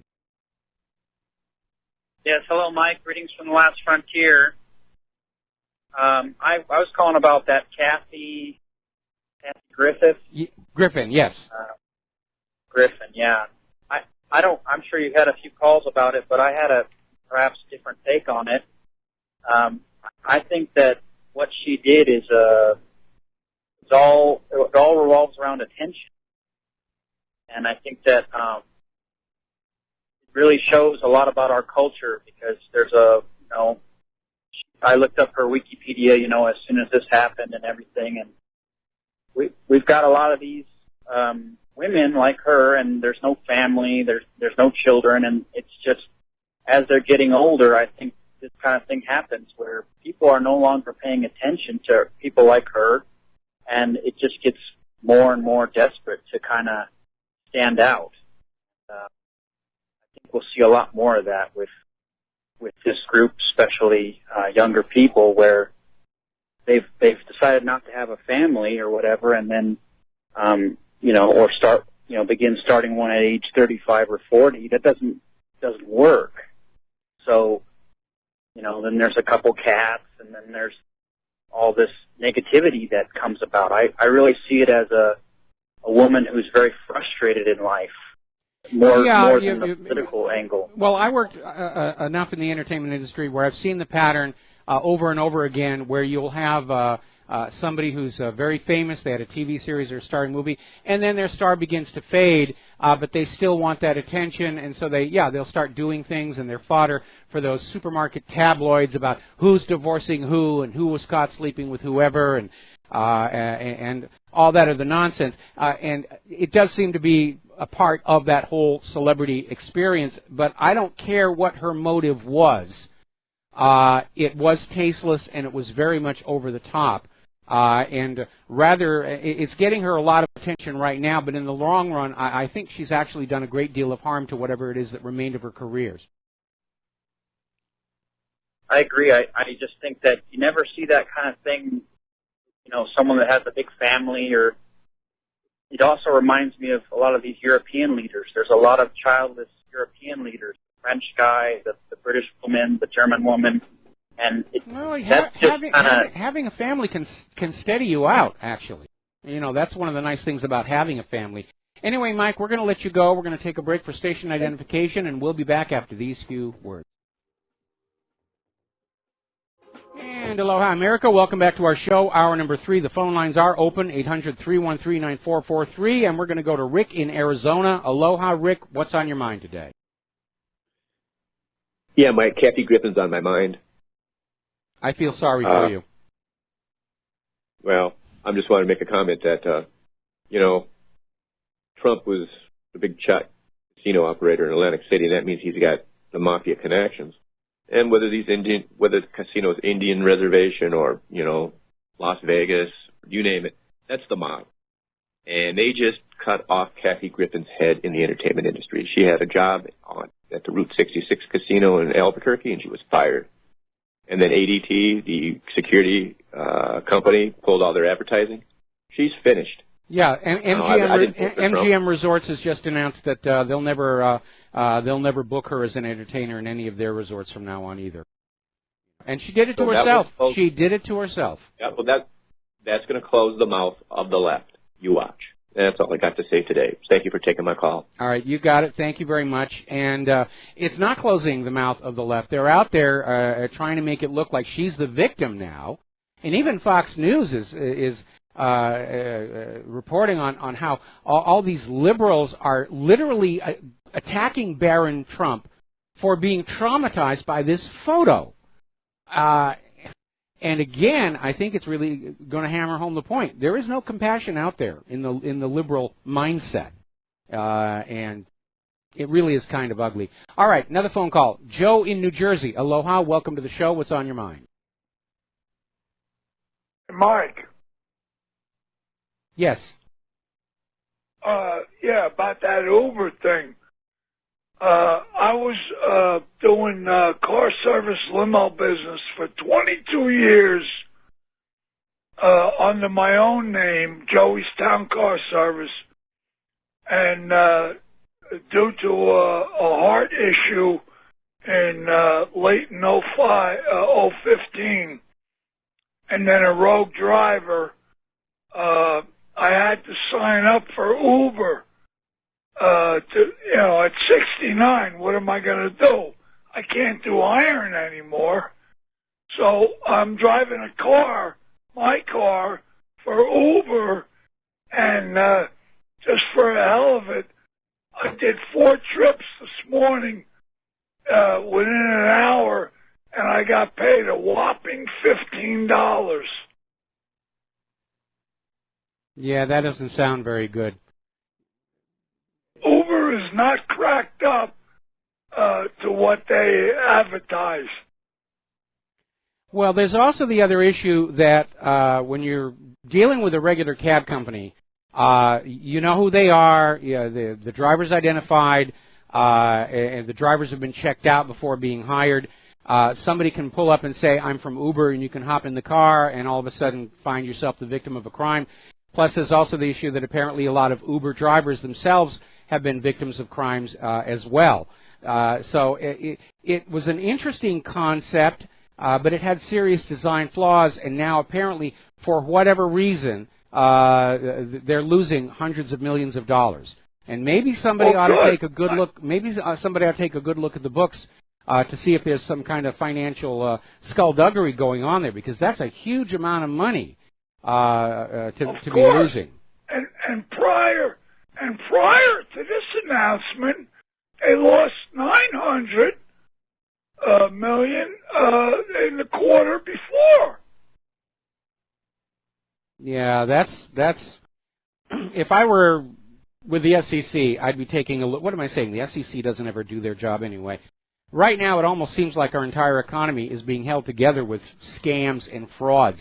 There's nothing else left running in this country. Absolutely. Yeah. Now, what about the guys in New York with the medallions? Those guys were paying $250,000 for a medallion, and now they're not worth hardly anything. You know, the taxi guys. Yeah. Yeah, it's one of those ideas that sounded really good, but it wasn't really thought all the way through. I've never really been comfortable with Uber. I certainly would not use them myself. But again, it does seem to be failing. And I'm actually on your side. Those guys who are professional drivers, who work for professional cab companies or own their own limos and everything, they're paying the price for Uber's apparent lack of success. It seems like it's a lose-lose all the way around. Anyway, Joe. Well, I appreciate your support. Okay, well, thank you very much, Joe. We're going to let you go. Hope you feel better. And we're going to switch over to Herman in Georgia. Aloha, welcome to the show. What's on your mind? Hello, Mike. How you doing? Doing all right. Okay, 4 things. First, I'd like to say that you are the most righteous atheist I've ever spoken to. Okay. And I hope to someday steer you toward true salvation. Number 2. I appreciate the sentiment. Yes. Second, you have mentioned the questions, where did Cain get his wife and why is there evil in this world? Yes. Which I'd like to answer the next time I call. Okay. But I want to get to something else. Thirdly, yesterday you spoke of evolution and the scenario that climate change occurred long before humans came and will occur long after humans are gone. Yes. As if they were facts, when I know they are false assumptions. But if you're going to broadcast your opinion, please allow a valid opposing viewpoint. Now, the main reason I called. Fourth, I have a guess on what might happen while Trump is in office. On July 16, 1994, the fragmented comet named Shoemaker-Levy 9 yes. began hitting the planet Jupiter with 21 impacts. Yes. Lasting for 7 days. Yes. Oh, you must remember that. We Claire year, and I's engagement party happened. We literally had a star party to celebrate our engagement. We had the telescopes up on the roof of our condo, and we had all the neighborhood kids over looking through the eyepiece on the telescope at Jupiter, and we could actually see the scars on the planet. And I remember this one cute little girl who turned back from the eyepiece, and she said to me, "You mean you can see this up in the sky?" Well, then I guess that will last pretty long on your mind then. Oh, yes. Yeah. Yes, and it lasted for 7 days. And in that year, July 16, on the Hebrew calendar, was the 9th day of the 5th month. Okay, where are you going with all this? Because I have a feeling that... Oh, that's right. That's where I'm getting to. That's the same day that both temples of Israel were destroyed. And I interpret those 7 days to be 7 years and the 21 impacts to mean that the 7-year period will begin. What I'm thinking is that don't be surprised if President Trump clears the way for the U.S. Embassy to be relocated in Jerusalem and construction begins for the third temple. Well, technically, 7 years. Technically, there's already been 3 temples. They called the third one a remodeling, but it was actually a rebuild. Anyway, Herman, thanks an awful lot. We're going to let you go here, and I would suggest you might want to share this information with Coast to Coast or Jeff Rentz. And thank you very much for the phone call. We're going to let you go here.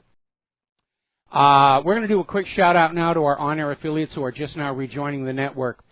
One of the reasons I was so short with Herman is where he's talking about how climate has changed before humans came along, and it will probably go on changing after we're gone. And he says, those are false assumptions. It's in the geological record. There's absolutely no question that the climate there's never been a time in the 6 billion year history of Earth when climate wasn't changing, and that is absolutely the reality. Okay, now then, getting on back to what's going on in Europe. Jean-Claude Juncker is apparently off his meds. He's lashing out at Donald Trump over what he sees as an attempt to sideline the European Union. And Juncker is now vowing Brussels will move to block any attempted trade deals between the United States and any member states of the European Union. And basically just went completely overboard to the point where Juncker actually said that the European Union is what's setting policy in the United States, not Donald Trump. And that seems to be setting up a circumstance where Juncker is going to be demanding that the member states of the European Union take sides, Brussels or Washington, D.C. That may not work out the way he wants it to, with so much hostility in the EU member states. But Juncker's not thinking things through very carefully. Bernie Sanders is now chiding Donald Trump for his criticisms of Germany. And basically Trump's issue was the massive trade deficit with Germany and the fact that they are paying far less for NATO. And these are overlapping issues. But again, as far as the trade deficit, that is a recognition that Germany is making good products people want to buy and the United States is not. The U.S. has a trade deficit with pretty much the rest of the planet. And it's because we don't make or grow anything these other countries want to buy. And all these trade deals are an attempt to arm twist these other countries into buying products from the United States to match the volume of products we are buying from their countries, which is basically protectionism.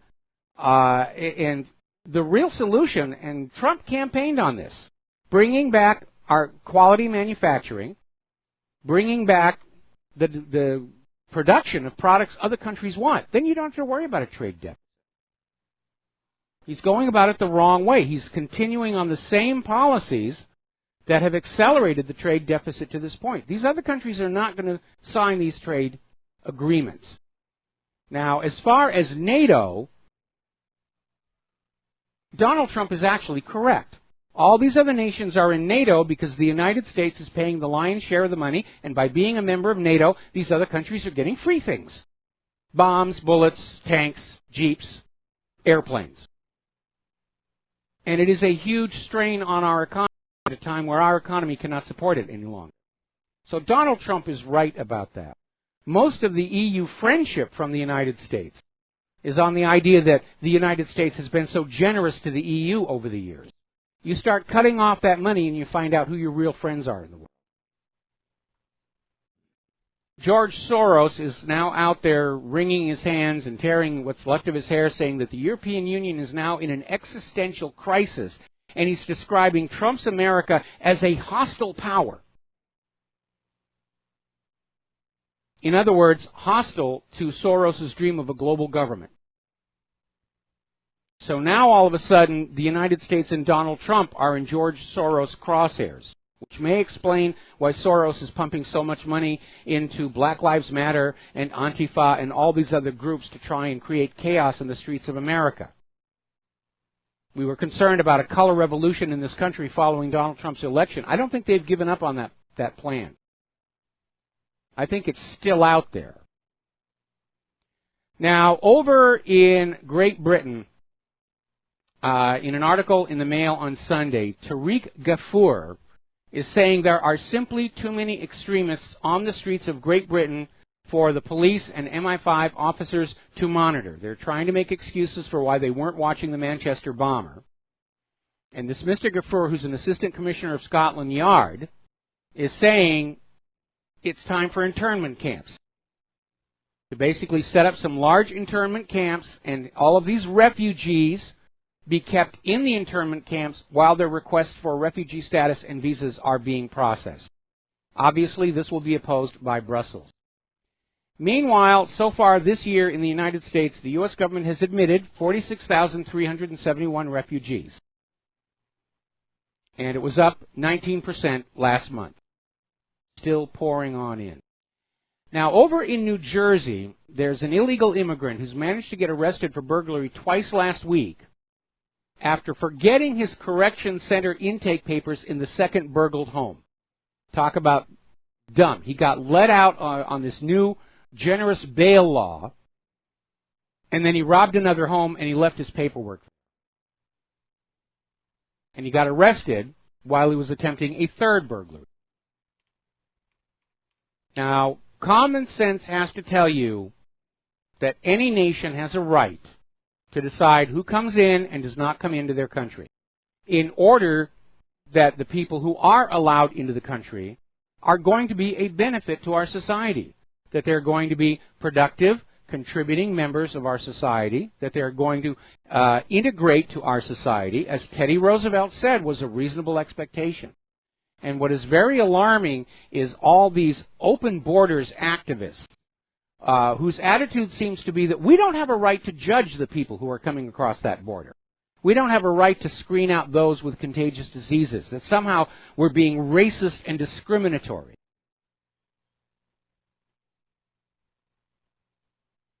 And it really has reached a point of absurdity. We now have here in the United States of America highly contagious, in some cases drug-resistant illnesses that had previously been eradicated. And they're being brought in with the refugees and the illegal immigrants because there's no control, there's no screening whatsoever. Now, turning over to France, apparently Macron is not getting an easy time as he starts his term as France's new president. French prosecutors have opened a probe into a government minister over a controversial property deal involving Macron's wife. And that's putting pressure on Macron, who's been urged to fire this minister. So already we're seeing the corruption start to rear its head. Now, you remember last week, 2 weeks ago, Macron was out there saying, well, Russia tried to hack our election too. Evil Russia, they were trying to hack our election. Apparently, the French National Agency of Information System Security has investigated and said there is no evidence at all of any kind of Russian hacking on President Macron's campaign. It's another lie.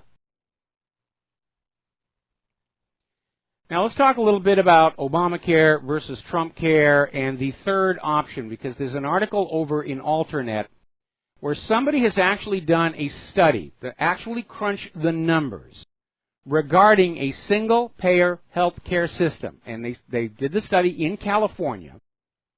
And the analysis was done by a team led by Robert Poland. He's co-director of the Political Economy Research Institute at the University of Massachusetts. He's a former UC Riverside faculty member. And he basically said a single-payer system would enable all Californians to be completely covered. And it would save tens of billions of dollars a year.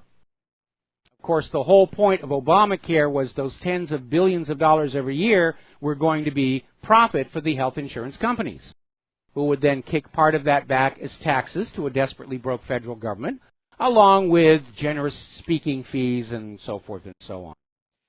Now, the TSA is out there. They're talking about, first of all, this ridiculous laptop ban could be a bomb, could be this, could be that. And now they're starting to expand it, where they're talking about now banning any food items or even books from the carry-on bags. And I'm beginning to smell a little bit of a rat here, because everyone's saying a laptop cannot be made into an effective bomb. There just simply isn't enough room in there. And so now they're out there saying we're going to ban the laptops, we're going to ban books, we're going to ban food from the carry-on luggage. Why are they doing that? Well, it occurs to me this may be an attempt to boost the profitability of the airline. Because if you're in the cabin of that flight for hours to come, and you're not allowed to bring your own food into that cabin, then you will be buying that highly overpriced little boxed snack of stale Ritz crackers and moldy cheese. And they no longer take cash. You have to use a credit card, so the bank gets their piece of the action for the overpriced box of stale crackers and moldy cheese. And if you are not allowed to bring your portable electronic devices and books into the aircraft, then you will be more inclined to slide your credit card through the slot on that entertainment system on the seat in front of you. I think that's what this is all about, getting more money out of the travelers for the airline industry. We'll be back after these few words. And aloha, America. Welcome back to our show here.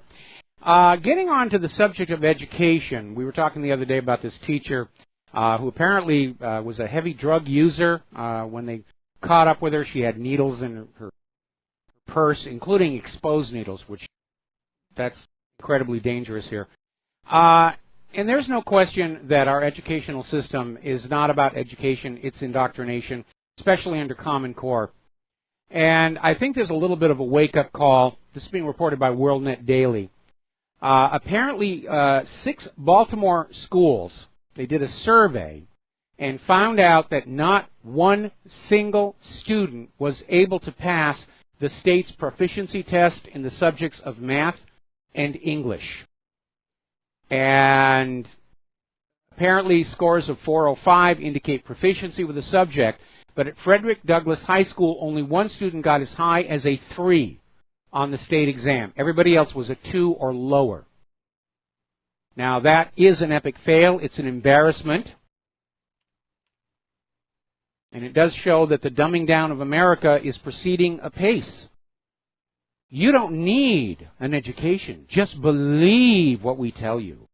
Believe Saddam had nuclear weapons. Believe humans are warming the earth. And so forth and so on here.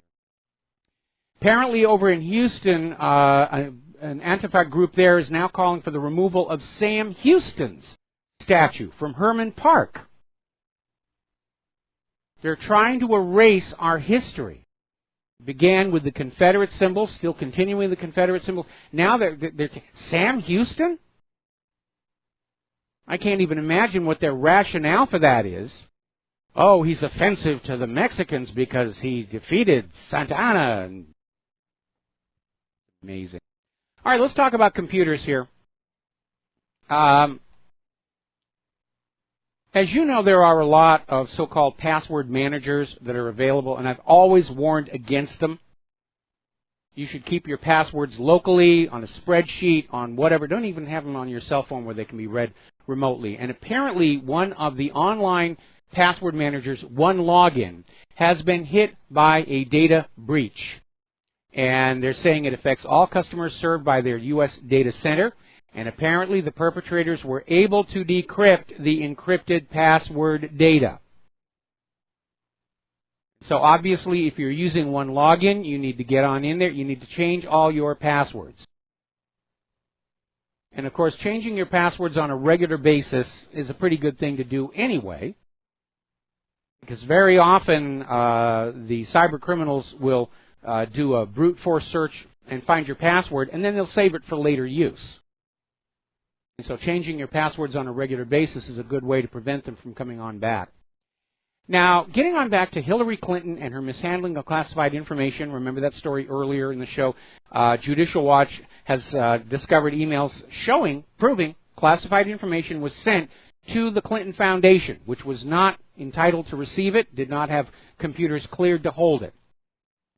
And still, Comey said she didn't mean to do wrong, so we're letting her go. Even though Comey and the Justice Department had prosecuted other people for accidentally revealing classified information. Well, apparently, UpGuard cybersecurity risk analyst Chris Vickery discovered a cache of 60,000 documents from a U.S. military project for the National Geospatial Intelligence Agency left unsecured on the Amazon cloud storage server where anybody could get it. It was not password protected, it was not encrypted, and the documents included passwords to a U.S. government system containing sensitive information and the security credentials of a senior employee of Booz Allen Hamilton, one of the country's top defense contractors.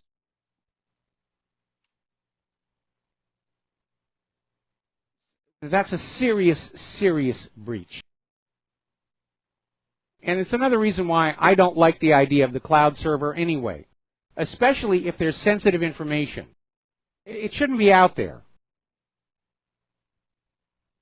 This push for the cloud is all about business. They want to take us back to the computer model of the 1970s where everything is on giant mainframe computers owned by corporations and built for use. And what you have in your home is just a terminal. That's what your smartphone, your tablet, it's just a terminal. It doesn't really do any computerish things. It's all done remotely in order to bill you for the time. But it imposes additional security risks. We'll be right back. And aloha, America. Welcome back to the show. We're talking about computers and computer security, and apparently a new high-severity flaw has been discovered in Linux sudo that allows users to gain root privileges. And apparently it affects sudo 1.8.6p7 through 1.8.2. And Red Hat is already rushing out patches for Red Hat Enterprise Linux 6, Red Hat Enterprise Linux 7, and Red Hat Enterprise Linux Server. Debian has also released patches for its Wheezy, Jessie, and SID releases.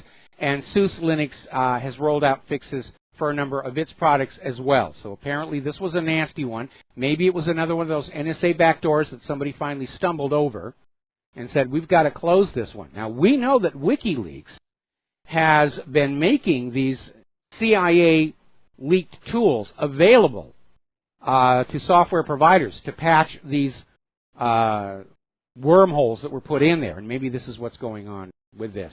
Now then, getting on back to WannaCrypt. Fortunately, WannaCrypt did not turn out to be the globe-killing monster that people were first concerned about. Very alert individual found the kill switch on it.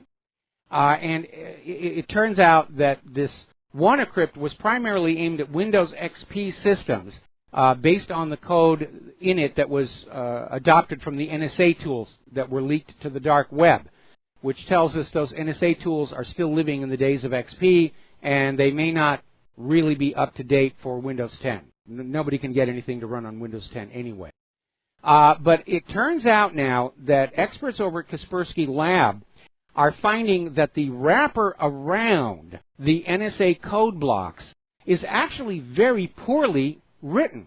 It's got lots of mistakes, lots of shortcuts, and these mistakes make it possible to restore your files with the help of publicly available software tools.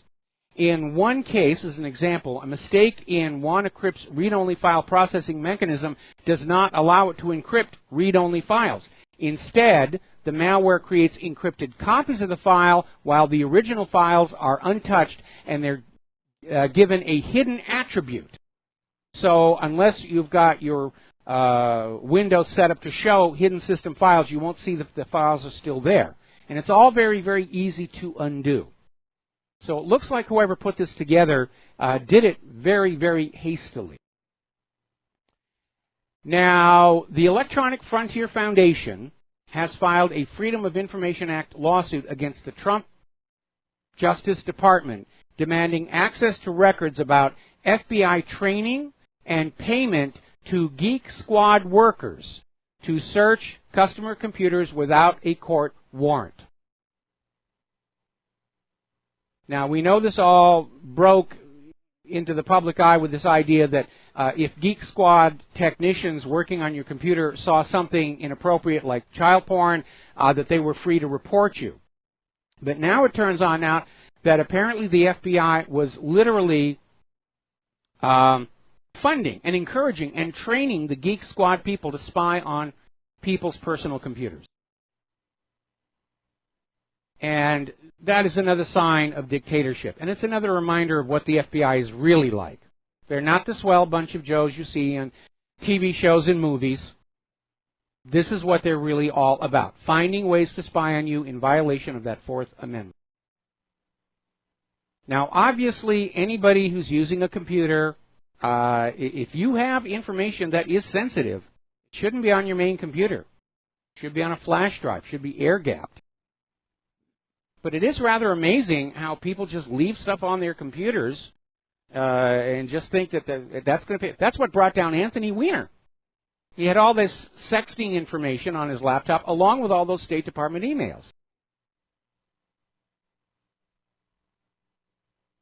Now, WikiLeaks has released a new CIA tool. This one is called Pandemic, and apparently it turns Windows file servers into covert attack machines that will infect computers inside a targeted network.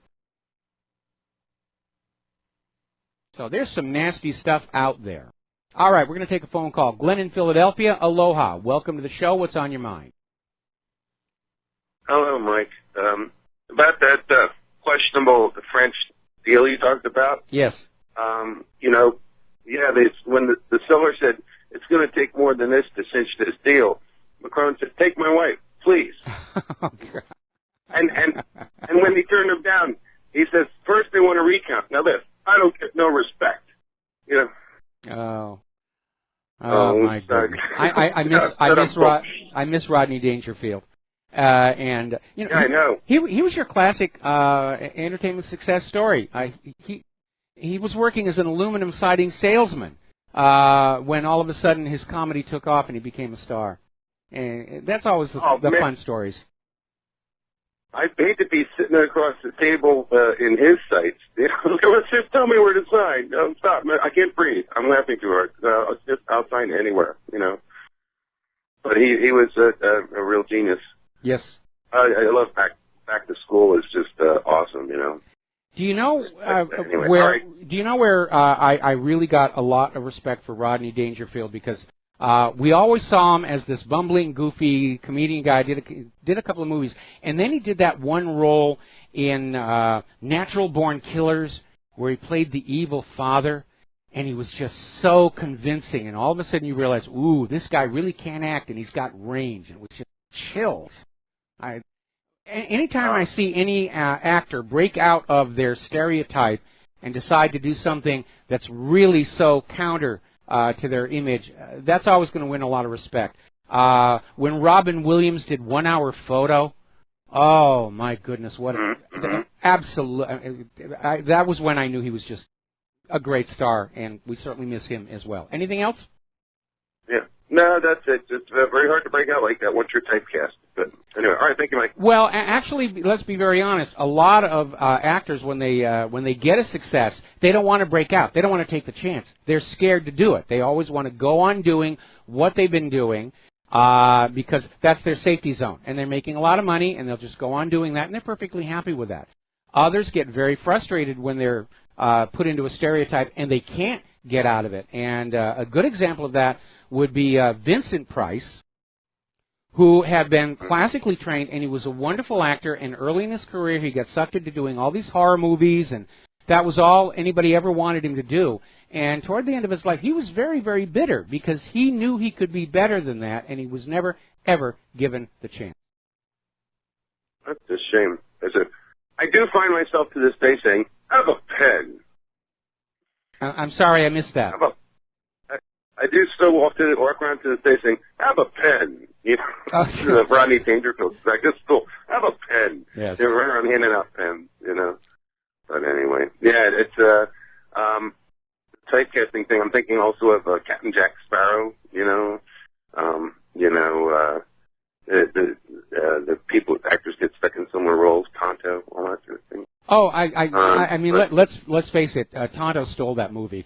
That movie would have been not worth the ticket, except for Johnny Depp in there. He's just amazing. Yeah, making his crack. Don't I hold silver. Don't never do that again. Yes. I love that. And of course, I grew up on the original Lone Ranger, Clayton Moore, and I grew up on that stuff. And this one, it was an okay movie. If they did not have Johnny Depp as Tonto, it would have just been not worth it at all. Johnny Depp just carried that whole movie on his shoulder. All right, listen, we got to let you go here, Glenn. Take care, Mike. Thanks. All of a sudden, we're turning into an entertainment talk show and website, and that's not what we want to be doing here. We're trying to bring global peace and prosperity, and after we achieve that, we'll go back to doing movies. Edward Snowden has come on out with a very cogent observation in response to all this fear-mongering by the government. You know, the terrorists are coming, the terrorists hate you for your freedoms. And Snowden has come on out saying, terrorists don't take your rights away. Government does. And he's absolutely right. And this idea that these other countries hate us for our freedoms, that's nonsense. Everybody loves freedom, except for rulers, the clergy, CEOs. They hate freedom on the individual level. They're free. They want to be free. But everybody wants to be free around the world. When George Bush came on out and said they hate us for our freedoms, that was nonsense. These other countries hate the United States of America because we keep bombing them and blowing up their friends and family. And that's always going to leave a bad impression. Now, here's a very interesting story. This is coming out of Your News Wire. And apparently, First Lady Melania Trump has banned Monsanto products from the White House out of concern over the health effects associated with consuming genetically modified foods and exposure to the glyphosate pesticides. And Melania Trump is saying that as far as she's concerned, GM products are best avoided. And apparently, they were concerned over Barron Trump's fragile health. And basically, Melania is saying that when they swore off GM foods and pesticides, that Barron's health improved. Apparently he was dealing with a lot of medical issues. They changed his diet to organic and natural, and things are much better. And by the way, a little reminder, the Obama White House banned GM food. They didn't announce it, but they had their own little vegetable garden out back there. They know what's good. Donald Trump came out with yet another tweet here. Actually, this is from back in March. And he tweeted out, healthy young child goes to doctor, gets pumped with massive shot of many vaccines, doesn't feel good and changes. Autism, all in capital letters, many such cases. So Trump knows what's going on, and I'm sure that Trump is concerned that Barron's issues may be vaccine-related. They could be, very easily. And I hope that Vaccine Safety Commission is able to make progress against Monsanto's considerable economic and lobbying might, as it were. Somebody actually found this video clip from back in 1971 that shows how corporate media is, even back then, shilling for the pharmaceutical industries. It's a news report in 1971 where they're admitting the current flu shot for that year doesn't actually work, and if you take too much, it will actually harm you, but you should go and get the flu shot anyway. It's just so obvious, where they tell you it doesn't work, it can hurt you, but you should get it anyway. So all of this stuff that we're seeing, it's not brand new. It's been going on all along. The American people were just too naive and trusting and unquestioning to really think about what was there in front of their eyes. Everybody needs to go through that experience of that one thing that forces past all the belief and the naivete, and all of a sudden your eyes open and you say, wow, there's something going on here. Now for me, it was that copy of Look magazine that had the pictures of the Kennedy assassination. And I'd saved it from the time of the assassination, but it wasn't until after Jim Garrison did his trial of Clay Shaw that I went and I actually looked at the pictures with open, objective eyes. And I saw the fraud in there, the staging of the magic bullet shot. Lee Harvey Oswald at street level when Kennedy's grabbing his throat. Everybody needs to have a moment like that where they wake up and realize you cannot trust what is being shown to you by the corporate media or told to you by the U.S. government.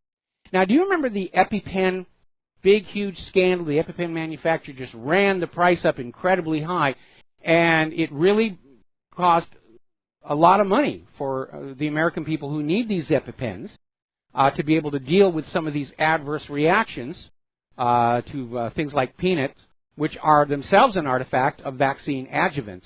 But apparently now there's a big issue where the Department of Health and Human Services has concluded that the company actually stiffed taxpayers for 3 times more than was previously believed. They basically ripped off the U.S. government for $1.27 billion. Well, now that it's the government's money, we'll see action being taken against that. Let's see, we already mentioned this with the dropping of the Paris Accord. Jean-Claude Juncker actually said America will not be allowed to pull out of the Paris Climate Agreement, and saying he, Jean-Claude Juncker, controls American policy. I think he needs to blow into that little breathalyzer before he does any more speeches. Because I can tell you right now, claiming that he is in charge of U.S. policy is not going to go over very well with Donald Trump. Not one tiny bit. Now, as you know, pollution can be a big problem. And in this article out of Blacklisted News, they're raising the issue of pharmaceutical pollution, where the factories that are actually making these medications are simply dumping the leftovers into nearby waters. In this case, they're talking about a plant in India that has no filtration or any other kinds of alternative ways of disposing the material. And they're saying that the huge amounts of antibiotics that are going into the water are leading to the accelerating rise of the superbugs, the antibiotic-resistant pathogens, because they're exposed to low doses in the water from the pollution. The low doses don't kill them, but they do build up a tolerance. And now we're seeing the spread of diseases like drug-resistant tuberculosis. And we could be coming up on a situation where there's going to be a pandemic with some pathogen that has already been exposed to all the different medications that are out there, and it will be immune. Now, when I was a kid, if you wanted to earn money, there were some things you could do. You could collect the empties that were thrown by the side of the road, take them down to the store for the deposit. You could set up a lemonade stand. I did that as a kid. You could mow lawns for the neighbors for money. That was your entree into a work ethic. Nobody gives you money. You go on out and you make it yourself. We've been hearing all these horrible stories about children's lemonade stands being shut down by local governments because it's cutting into the profits of the local lemonade storefront, and we can't cheat the storefront because their businesses, so forth. Now then, apparently there is a ridiculous situation in Gardendale, Alabama, and some other cities where children are now facing fines and arrest if they do not get a permit from the government, which costs $110 to mow grass for money. Now, how many kids are going to be mowing lawns if they have to pay $110 before they even start? I mean, it's ridiculous. We'll be right back. Aloha, America. Welcome back to the show. And somebody just sent me an email for a website called openmandriva.org, and apparently it is an open source desktop platform to try and break us away from the spyware-filled Windows and OS X. And apparently you can download this and run it on a machine. It'd be interesting to look at. I think it's time to have more operating systems. Simply to get away from the abuses of the corporations, in particular Microsoft. Every 5 years you will buy a new operating system and you will buy all new versions of the applications you bought 5 years ago. Getting on back to the abuses of government, there is a farm up in Michigan called Country Mill Farm. It's been owned by the Tennis family for generations, and they grow organic apples, blueberries, pumpkins, sweet corn. And over the last 7 years, they have sold a lot of their produce at the farmers market owned by the city of East Lansing, Michigan. And all of a sudden, they're being told no. Now, the Country Mill Farm allows itself to be used as a venue for weddings. But apparently, some time ago, somebody asked if they could have a same-sex wedding at the farm, and the Tennis family said no, they're Catholic, and it went against their religious belief. And so now the city of East Lansing is saying that they're not going to be allowed to sell their farm produce until they conform to the same policies on same-sex marriages. I'm sorry, what does same-sex marriage have to do with feeding the people or running a business? Now, if somebody wants a same-sex wedding, that's fine. I don't have a problem with that. And there are plenty of places you can go to have a same-sex wedding. This idea of trying to force your way into some place where you are not wanted and then economically punish them afterwards, that is an abuse of government. Especially when you realize that the First Amendment says that government isn't supposed to mess with religion. Anyway.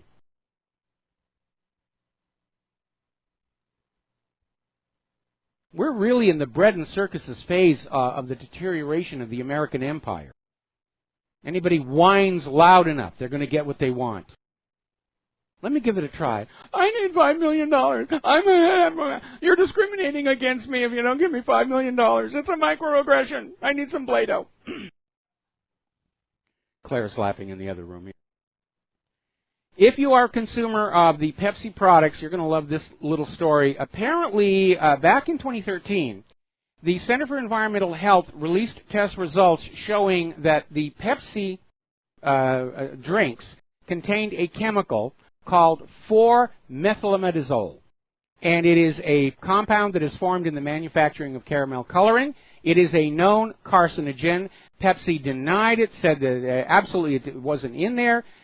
They were fighting against California state requirements to place a cancer warning label on the beverages.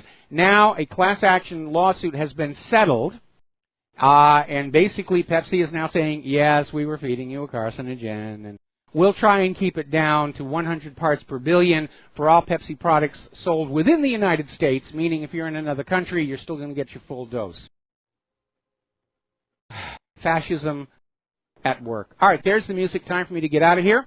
We'll be back here tomorrow, Friday, on the Republic Broadcasting Network. Until then, stay safe, stay skeptical, stay informed, make good choices, share what you know with everybody that you know. We'll be back here tomorrow. Aloha, America.